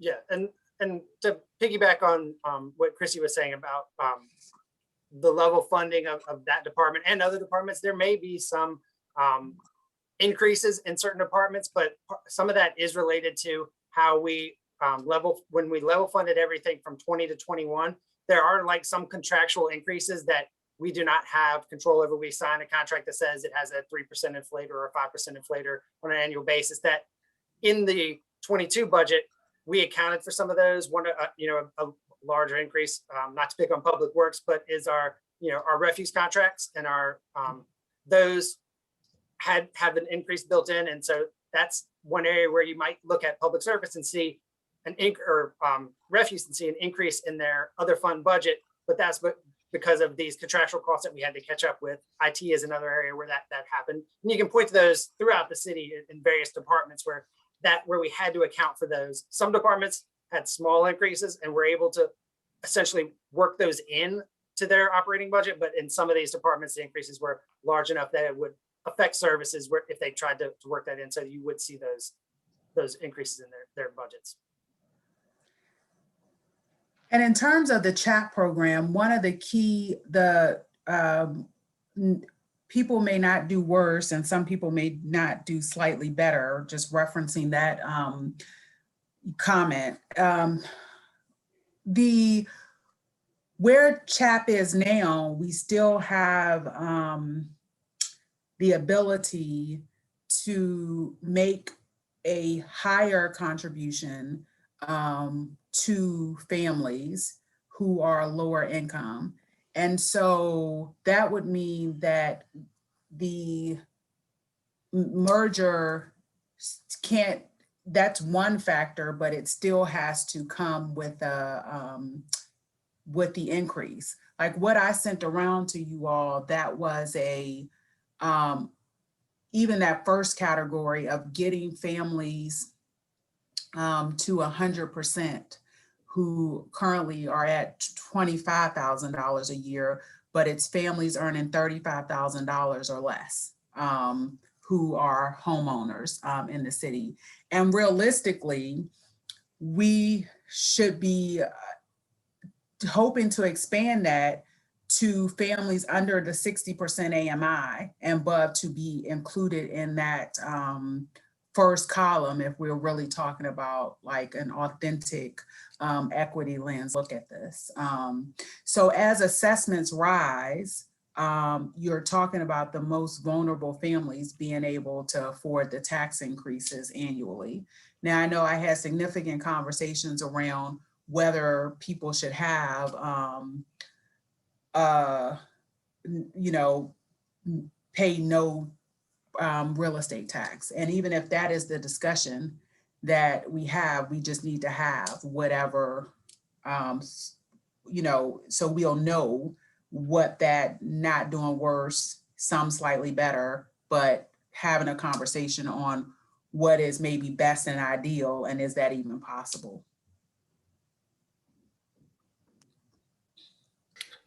I can partially, I mean, I can kind of speak to that. The proposal, once the programs emerged, this was sort of my first pitch, was that anybody under any households grossing 25,000 or less would have 100% benefit. Anybody 35 and to 25 would be 80, and then 45 to 35 would be 60, and so on. The beauty of, in my thinking, of making this change is you go entirely to a percentage based benefit rather than flat grant amounts.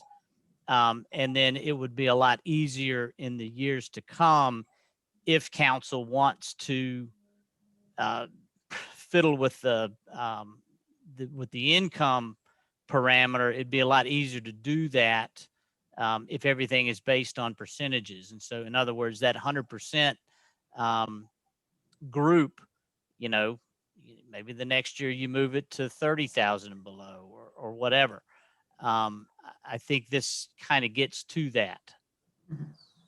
And then, you know, the language that's in the charter that I think that's kind of what you're partially touching on, is the language in the charter that says that the folks that benefit from the existing CHAP program would not, or I guess the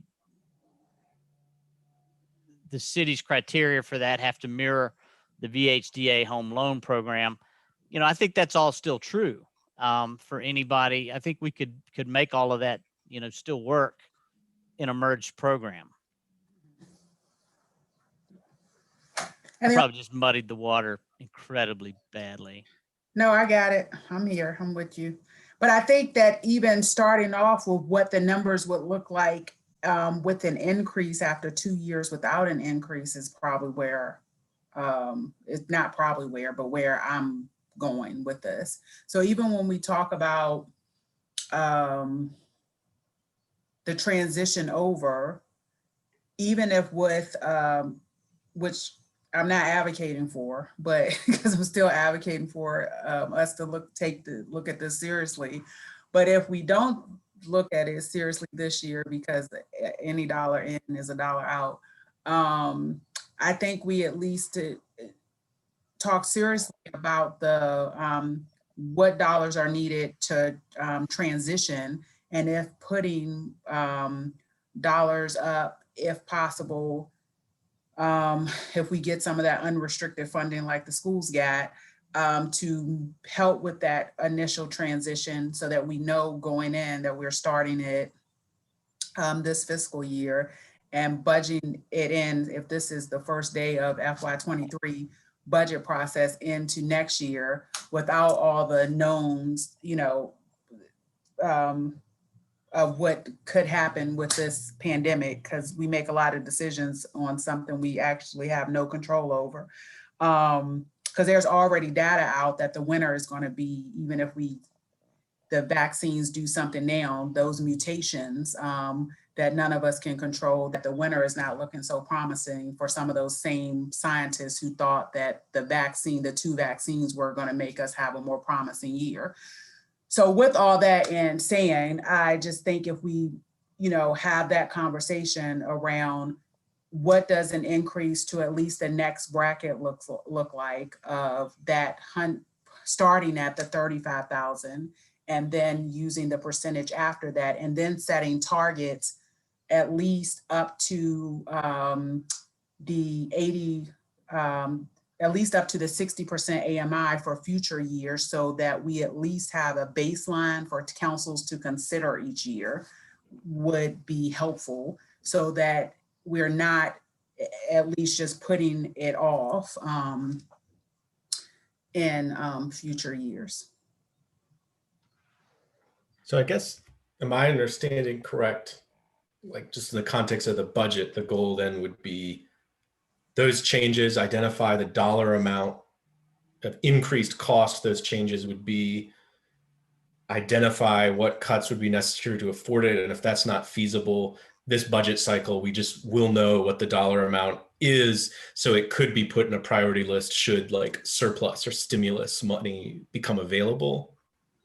Yes, I think that it's important to have that information to look at annually, no matter what. Like it should be on an unfunded to be considered list, you know, whatever those lists look like, and that it can become a part of the conversation every year, so that at least you know. But in terms of what the first year of the new merged programs look like, I'm also asking if that can start with the baseline being the category. So I submitted to you all, and I've been submitting to Todd since I've been here, these increases. And so right now, he just talked about the $25,000. That was the increase from 2 years ago. And so what I'm saying is that if that $35,000 in the first category at the 100% can be the base for what even the proposal he submitted that we are talking about.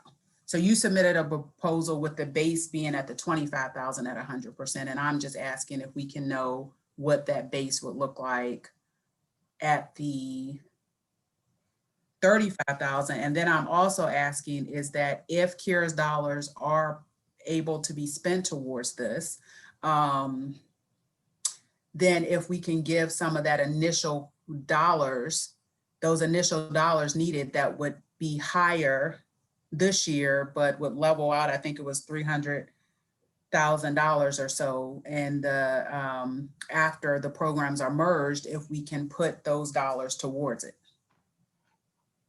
There's an increased cost no matter what, but you said that it was a more of an increase because everybody's looking at me like I didn't hear in the first year. Yeah. In the first. And so I'm saying that if we get some unrestricted dollars, can those dollars be put towards these, you know, that first half to make sure that we get started? So we're not always at a point also where we're talking about what we don't have because it costs more to start.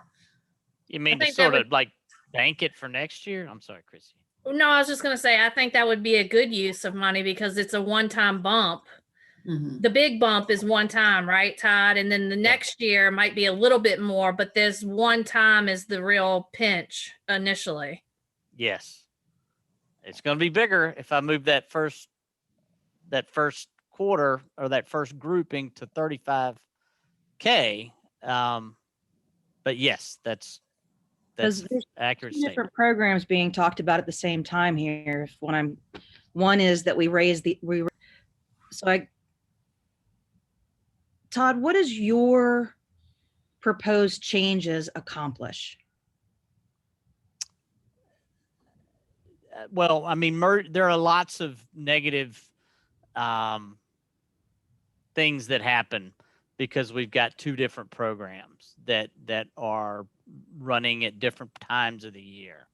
For the CHAP applicants, for one, that benefit is paid in the second half. And so CHAP applicants have to pay their first half tax bill to even be eligible for the second half bill. You've got two application periods. That's confusing. You've got two different benefit criteria. You've got different income criteria. One program has an asset or a net worth component that the other program doesn't have.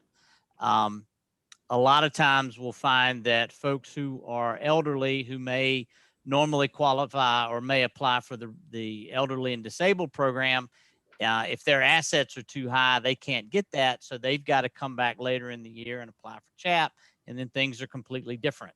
The way income is calculated between the two programs is slightly different. So there are a myriad of things that we could clear up if we just had one program. Okay, so So, and I understand that one of the reasons it's a big bump now is because of the different timetables and therefore actually crossing over different fiscal years. But fundamentally, there is still an increase if we merge the programs, because why is there an increase then if we merge the programs? Because in order to make it so that nobody, you've got people who are in CHAP and people who are in real estate tax relief. These are the elderly and disabled folks. This is a slightly better program, right? Once you put these people into the program, you know, once you merge the two programs, you don't want anybody to fall off. And so then that means you've got to slightly bump this group. So the chat program would get slightly bumped up. Correct. The applicants, the folks who would formerly have applied for CHAP are going to get a little bit of an increase to equalize them with the folks. And that's because now the other question I have about this is, would the base housing evaluation still be held against people if this was then merged? My proposal was, you would put the home value limit on folks who are less than 65 years of age or not disabled. So that would still, I think we kind of have to, based on the language in the charter. I think, you know, unless you're elderly or disabled, we've still got to keep it for the folks who are not elderly and disabled. Okay, so it would be pulling our income criteria, basically merging those, and we'll go to the lower or the better one that would qualify more people, so that nobody would get kicked out. Yeah. The asset issues would not be. I would do away with the asset criteria completely. It's not required in state code to have a net worth component for a real estate or tax relief program. We've always had it because we've always had it. It needlessly complicates things. It doesn't exist in the CHAP program. So I would advocate for doing away with it entirely. And we've I had a question on that. That's impacted. Go ahead. I say we've heard from constituents who that's impacted in the past. Yes. And I think I can anticipate the mayor's question. Why would that not result in more people applying? And I think we've sort of reached critical mass every year of who is eligible and can apply. If you're an elderly person whose income, whose assets, whose net worth precludes you from applying for the real estate tax relief program, you're going to come back and apply for CHAP. Mm-hmm. And so I think we're already getting those people in one program or the other. So I guess my other question I had from January that I didn't ask when we were having this discussion was, do you think that the net worth component would be helpful to add for the merger or to take it away? Because there's still a difference. You don't think? Okay. I would take it away.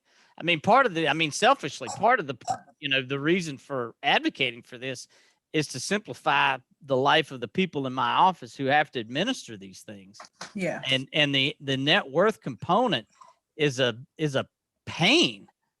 You're asking these people to bring in all of these documents, and then we've got to pour through them, and usually it ends up not making any difference. So that's where I was asking, because if it does make a difference, then that means that we could possibly help more people who actually were lower income and who also did not have the net worth, than if we just across the board eliminated it. So that's where I'm kind of thinking about, Yeah, I mean, I see what you're getting at. So, and I think the formula we have now is very, very complicated. Yeah. What I'm proposing would go to is a simple, straightforward, either your income falls in a certain level or not. And then you get the benefit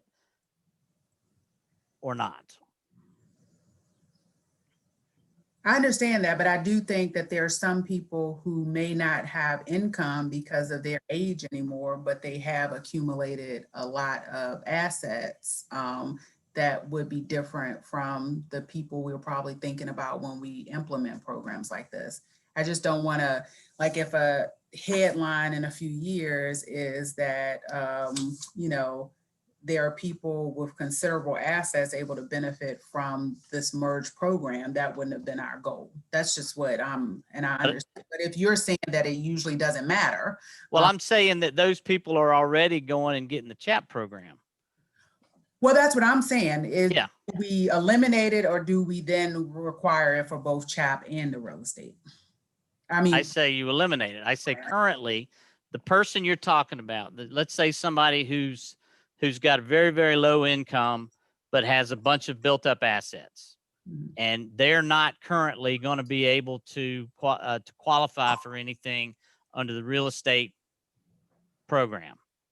They're just going to turn around and apply for the CHAP program. And if their income is that low, they're going to get the highest benefit under CHAP. So I don't think we're I don't think we're saving ourselves anything by trying to, tease this out. I guess, I don't know if I'm not asking the question clearly. Knowing people who have assets, who income eventually drops, they still are able to access benefits from having those assets that other people are not. And I'm just asking, is there a benefit to requiring it for the new program other than the fact that it's a cumbersome process? What I'm asking is, what I'm hearing you saying is that after your team combs through those documents, that you're not going to eventually give someone with millions of dollars in assets CHAP, real estate relief. Under the new program? Yeah. I mean, I guess there would be a benefit. I'll be perfectly candid with you. I mean, if we've got to do things like that, if I've got to continue looking at asset documents, and now we'd be talking about looking at asset documents for everybody instead of just one of the programs, I don't know that I'd be interested in merging these things. To be perfectly well, I just know we're getting close to 6 and still have public comment. Yeah. Shift in a different direction. Like, it sounds like maybe there's consensus on exploring that option 2 for schools, and some of those potential, figuring out what the dollar amount, if anything, again, is with sounds like it may be nothing with parking fund, but potentially there. And then the amended request for data units, us knowing that dollar amount, and then at the next work session or in the period before next session, like, council figures out what our priorities are to allocate that additional money to, as well as the priorities for if stimulus and surplus should emerge. We should have at some point this conversation with the schools to figure out what option 2 means for them, right? Do we want to have a full council one, or do you and Vice Mayor McGill want to meet with them as a leadership team? So, I mean, I'm just trying to figure out how much we can work this in. Yeah, I think based on how this goes is that we probably should figure out how to have a full conversation. Okay. As with the entire council and the board. I don't think it's going to be helpful if just 2 of us come back and report back. Sure. Madam Mayor, if I can, Councilmember Payne looked like he was reading my notepad. He summed it up very, very well. I've got pretty much 3 takeaways. Exactly what Councilmember Payne just said. We'll talk to the schools. We'll do our due diligence on the financials and then work with them on setting up a meeting based on what you just said. We'll bring you adjusted revenue figures as soon as we have those. As they start coming in, some of the adjustments we already have, so we'll be able to bring those back to you at one of your upcoming meetings. And then the list of those potential projects and let me start with saying this is exactly what we wanted to try to have as an outcome of this meeting. It's exactly it, is to put together a list of the priorities that you have, that whether we can find the money in the current proposal, whether there's additional revenue sources that we're able to identify, whether revenue sources come in during the year, or this is our starting point for FY23. You have done very well giving us this list. The list I'm looking at has the CHAP merger / revision / increase in funds is one of those items. And these are in no particular order. So salary increase of 2% for city employees, additional funding for CAF, a climate position, a housing eviction specialist position, and a movement of the temporary employees to full-time. If I'm missing anything, please mention. What we'll do is try to put some dollar figures to this as staff so that we can come back to you and you can try to give us then the prioritization of these as money may become available. What list, how would the list look that we would be working from? The housing eviction specialist, was that I guess that could go under like the equity office or something, but there was also a conversation about legal aid maybe starting a position, is right? And so is this something that we would fund or is it just an in-house request? I actually talked to somebody today about this there's been a couple of different ideas.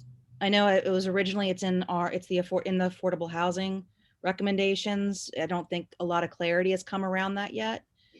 The person I was talking to today did want to make sure we made sure if the city could have a lawyer or somebody we'd have to make sure with legal and Dylan rule stuff about that. But the potential that maybe legal aid would, and maybe we could help fund that, or I think there's a couple of different options there. I had talked to them also about maybe eventually it going in with either the idea of it maybe going in with our human rights office.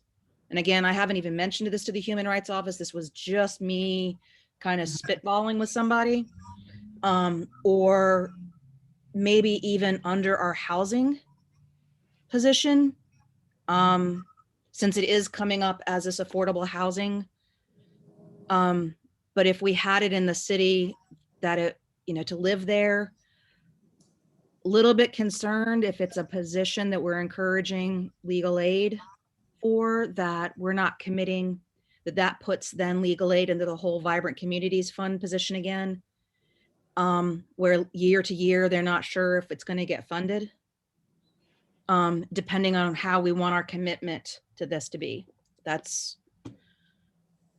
Yeah, and I think making, letting kind of the experts do what they do and us providing the resources would be my, and since it's something new with us, and we will also have some of those same landlords or some, able to have access to a city employee in the way they wouldn't be able to have access to legal aid attorney.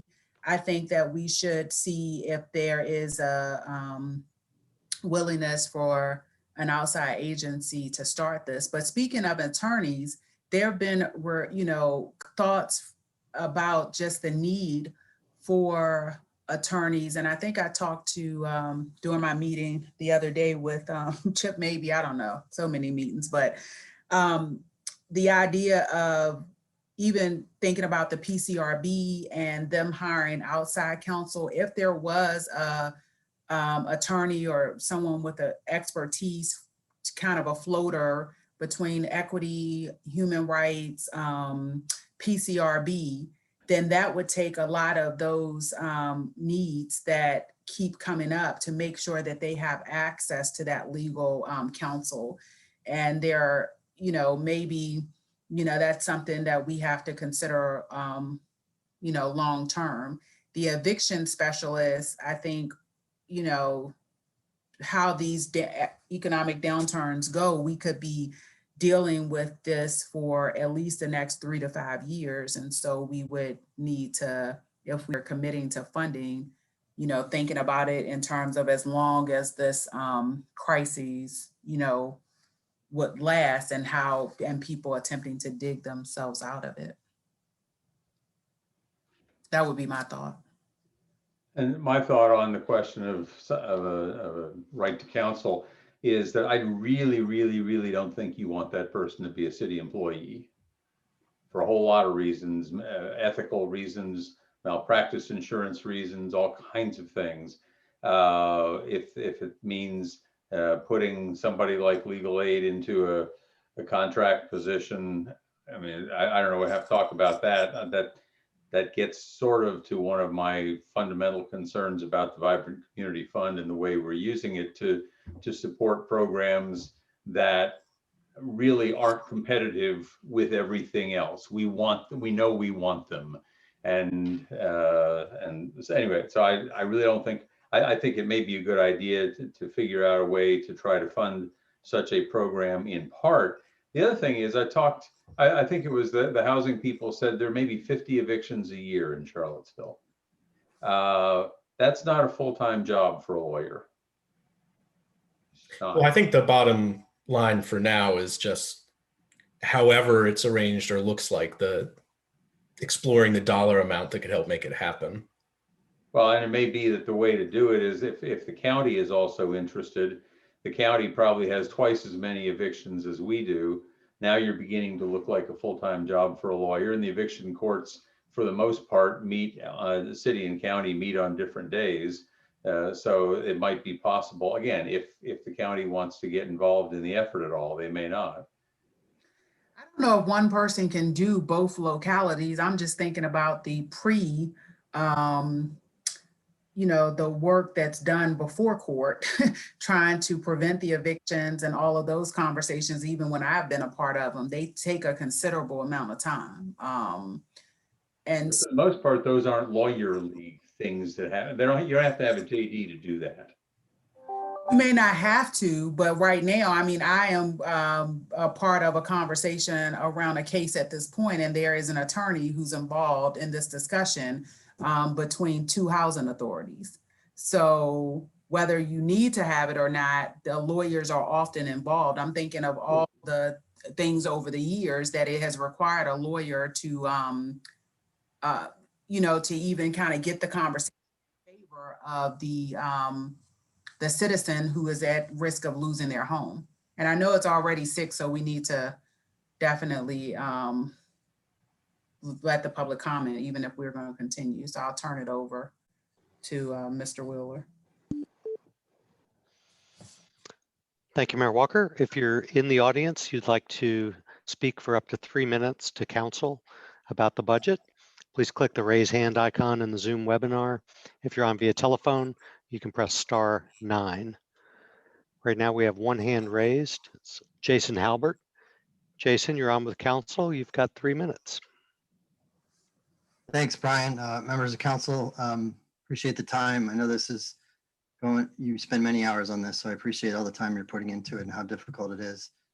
I am also the co-president of the Frye Springs Neighborhood Association, and over the last 5 years, we've been trumpeting our priorities for the neighborhood, mostly revolving around pedestrian and bicycle safety on Stribling and JPA. And those items have been submitted to the CIP and left on the editing floor. And Mr. Oberdorfer, who's no longer with us, assured all of you actually last year that there was this computer system going to be put in place to manage the CIP process, all the projects. He said it'd be online by the end of 2020, if not the beginning of 2021. He said it probably 3 times. I can go get the recordings if you want. I want to know where that is and when it will be online. I don't think it exists, if you ask me. That's just one. I'm going to put all this in an email too, so you don't have to remember it all. When I was the chair of the CRHA board, that was during the stimulus fund, the last time you had a big federal influx. And we had sort of a philosophical discussion about this, the same that you're having, about whether to do salary positions versus using, as Michael Payne said, one-time dollars for one-time purchases. Clearly the latter is a wiser approach, in my opinion. We replaced all the windows at Crescent Halls and upgraded that Byzantine cooling system back then with the one-time dollars, and didn't have any CARES Act cliff, because I think you're facing a CARES Act cliff if you spend money on salaried positions, and the school district does that too. I think it's very unwise. So to the schools are leaving money on the table. I think you know this, but I have fought through my career for better policies on energy and climate, and we've won a lot of those policies in the last 2 years after 20 years of fighting. The schools are leaving money on the table by not doing power purchase agreements on all of the buildings. So is the city for solar. So if the schools are going to continue to ignore this, the city has talked about it for years. It's in your CIP as a little bit of money. You could take the existing money in the CIP and even some one-time money from the CARES Act and pay down a PPA and just make money, basically. You're essentially leaving money on the table. So that's a real opportunity, I think. And the last one, I really do support, I think, Councilor McGill and Councilor Payne's point about the climate action specialist. We have to get serious about this. We've been talking about it for too long. I'm really tired of the talk, and we need action. And I, of course, support all of the priorities council has placed ahead of these things like affordable housing. I totally endorse all that. So anyway, I'll follow up with an email. Thank you very much. Thank you. Next up is William Malone. William, you're on with City Council and you've got 3 minutes. Hello, members of council and mayor. Thank you very much for your time. I emailed about a week ago to the West Main Street, and I have a few more thoughts to add to that. It's tempting to view this project, and I think that as it's becoming increasingly clear that you're going in and out. our ability. I stopped the clock, Mayor Walker. William, your audio was cutting out. Can you say a few words now to make sure we can hear you?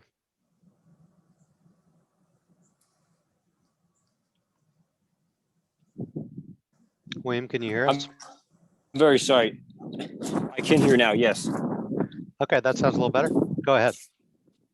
Okay, thank you.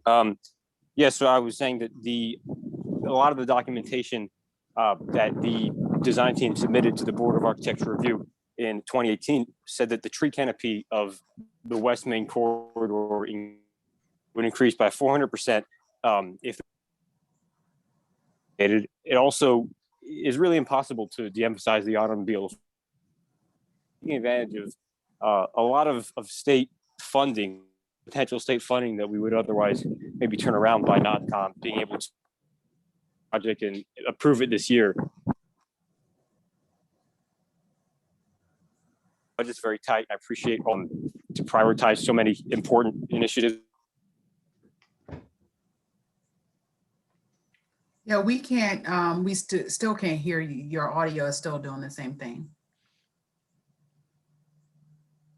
But if certain parts of the plan need to be put off, that it would simply, that it was proactive to any parts of the plan that would need to occur earlier, and that it would happen in a way that we'd be able to take advantage turned down. Thank you very much.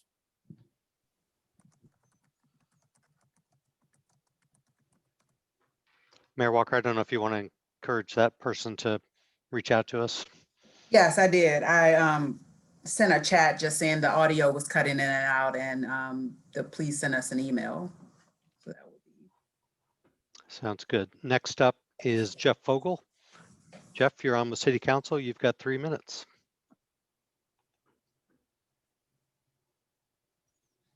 And you'll have to unmute your microphone. And Jeff's hand is no longer raised. Jeff, if you want to try again, go ahead and unmute your microphone. No, I'm here. Okay, go ahead. You've got 3 minutes. It's unmuted, isn't it? Yep. I think the big question for me is, why are you all so afraid of increasing taxes?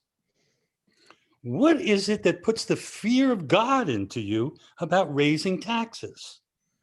You all point to issues, you point to activities, programs that are in need of funding. And you look around and you say, well, I don't know where the money's coming from. It's not raining money. No, it's not. The way with government gets money is it raises it by taxes. Unfortunately, the city has not been fully implementing the CHAP program either. So I don't want to see anybody hurt by this process. So that really what you need to do is to fully utilize the CHAP program and increase the taxes so that those taxes will fall on the well-to-do in our community. And that's the money that can be used to do the things that you all claim you can't do. 3 councilors were at the impact meeting who called for an additional $1 million or $2 million for the Affordable Housing Fund. 3 councilors were there, condescendingly telling the impact, well, you're such sweet people, you have such nice ideas, but you're totally unrealistic. You're a bunch of idealists. Nothing we can consider now.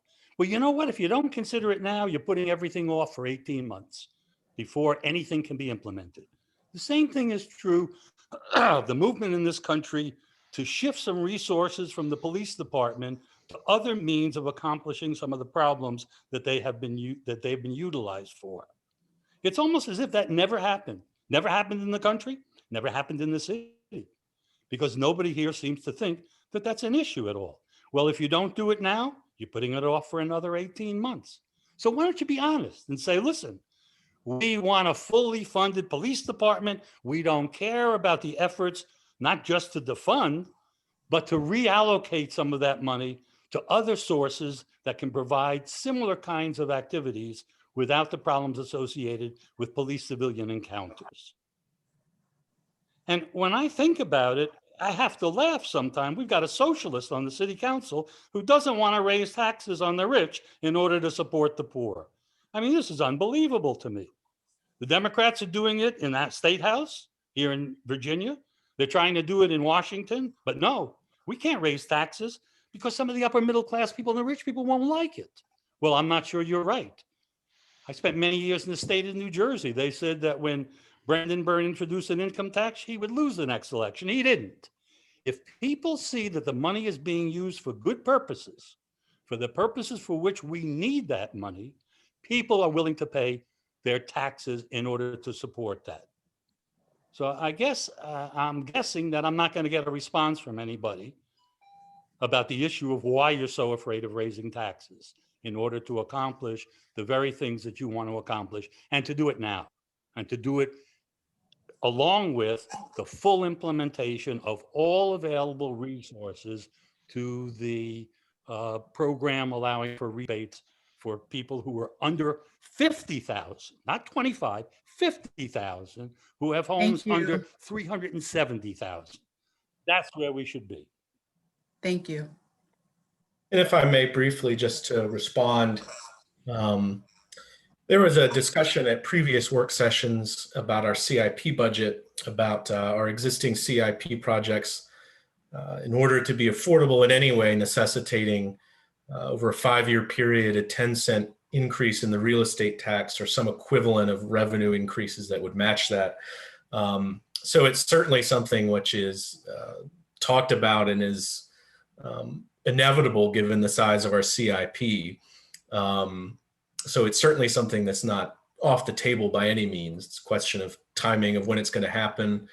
To the second piece, around the CHAP program, I think the reality is, our CHAP program makes the real estate tax a little more progressive, but it has that limit. Every year, fewer people qualify for it. So you're making it a little bit more progressive, but you're not achieving a progressive tax. So we are limited. We can only implement regressive taxes. I've engaged with some groups looking to see if the General Assembly can allow land value taxes or taxes tied to income.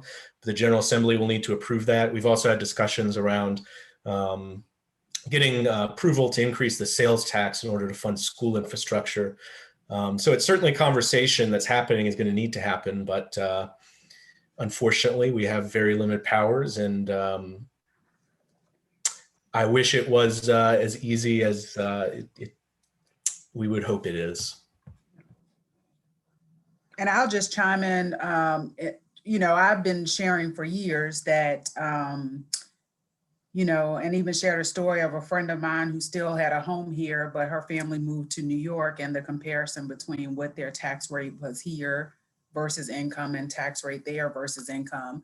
And since they were of the, higher income families that lived in the community, we've had the conversation about that they were getting, a really good deal. And then we also were able to have the conversation of, within their friend circle, what they thought they should pay and what the contribution should be versus not. So that's a conversation I think that we haven't resolved because we're still struggling, with it as a community, whether,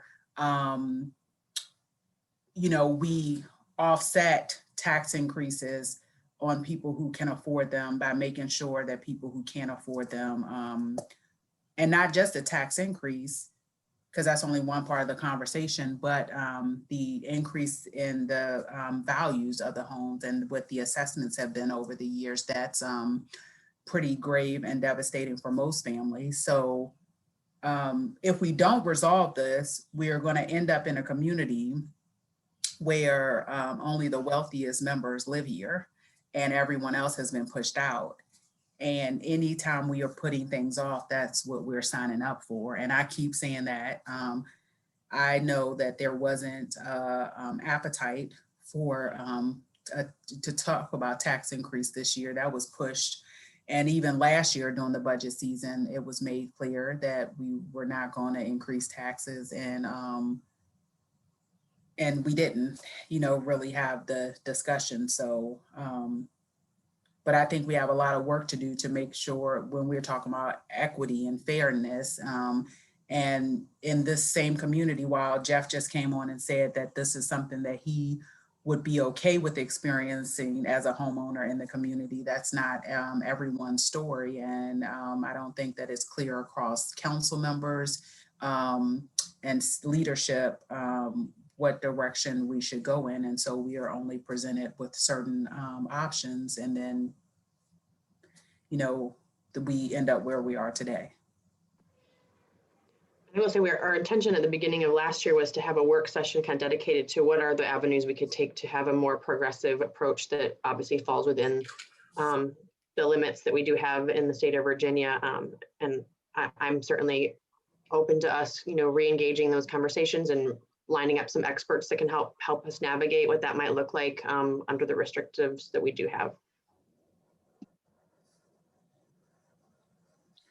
All right. Are there any more comments? The only other comment I wanted to say is relative to the housing. I felt that the position we were just talking about before we went to the public comment around the eviction support was different than what I was reading in the housing plan. So I just want to make sure that we are recognizing those are a couple of different things that we're talking about. Yeah, it would be two positions. Yeah, I just want to make sure that that was clear to staff. Yeah. Thank you. Okay. Mayor Walker, we did have another hand pop up. All right. Matthew Gillikin, you're on with City Council. You've got 3 minutes.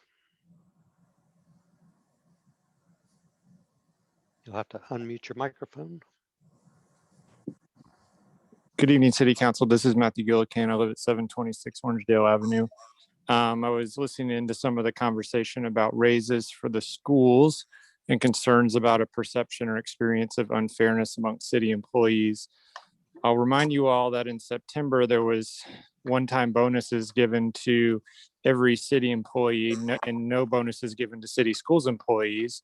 $400,000 came from CARES money and $400,000 came from the city general fund to pay for that bonus. So I hope that as you're thinking about fairness, you keep in mind that not only did our city employees deserve a bonus, but our city school employees deserve fair compensation. Additionally, keep in mind that many of our city schools employees are food service providers, custodians, and teaching assistants who are not compensated very well. Thank you for your time.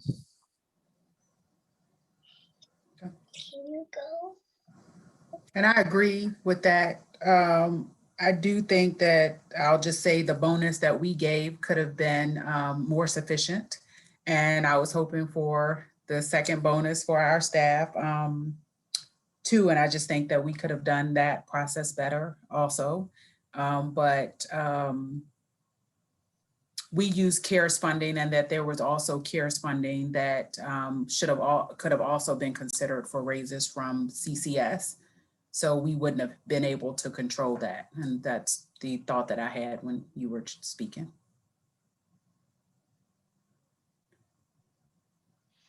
All right. Okay. Well, thank you all. Thank you. And have a good evening and meeting adjourned. Good night. Good night. Good night.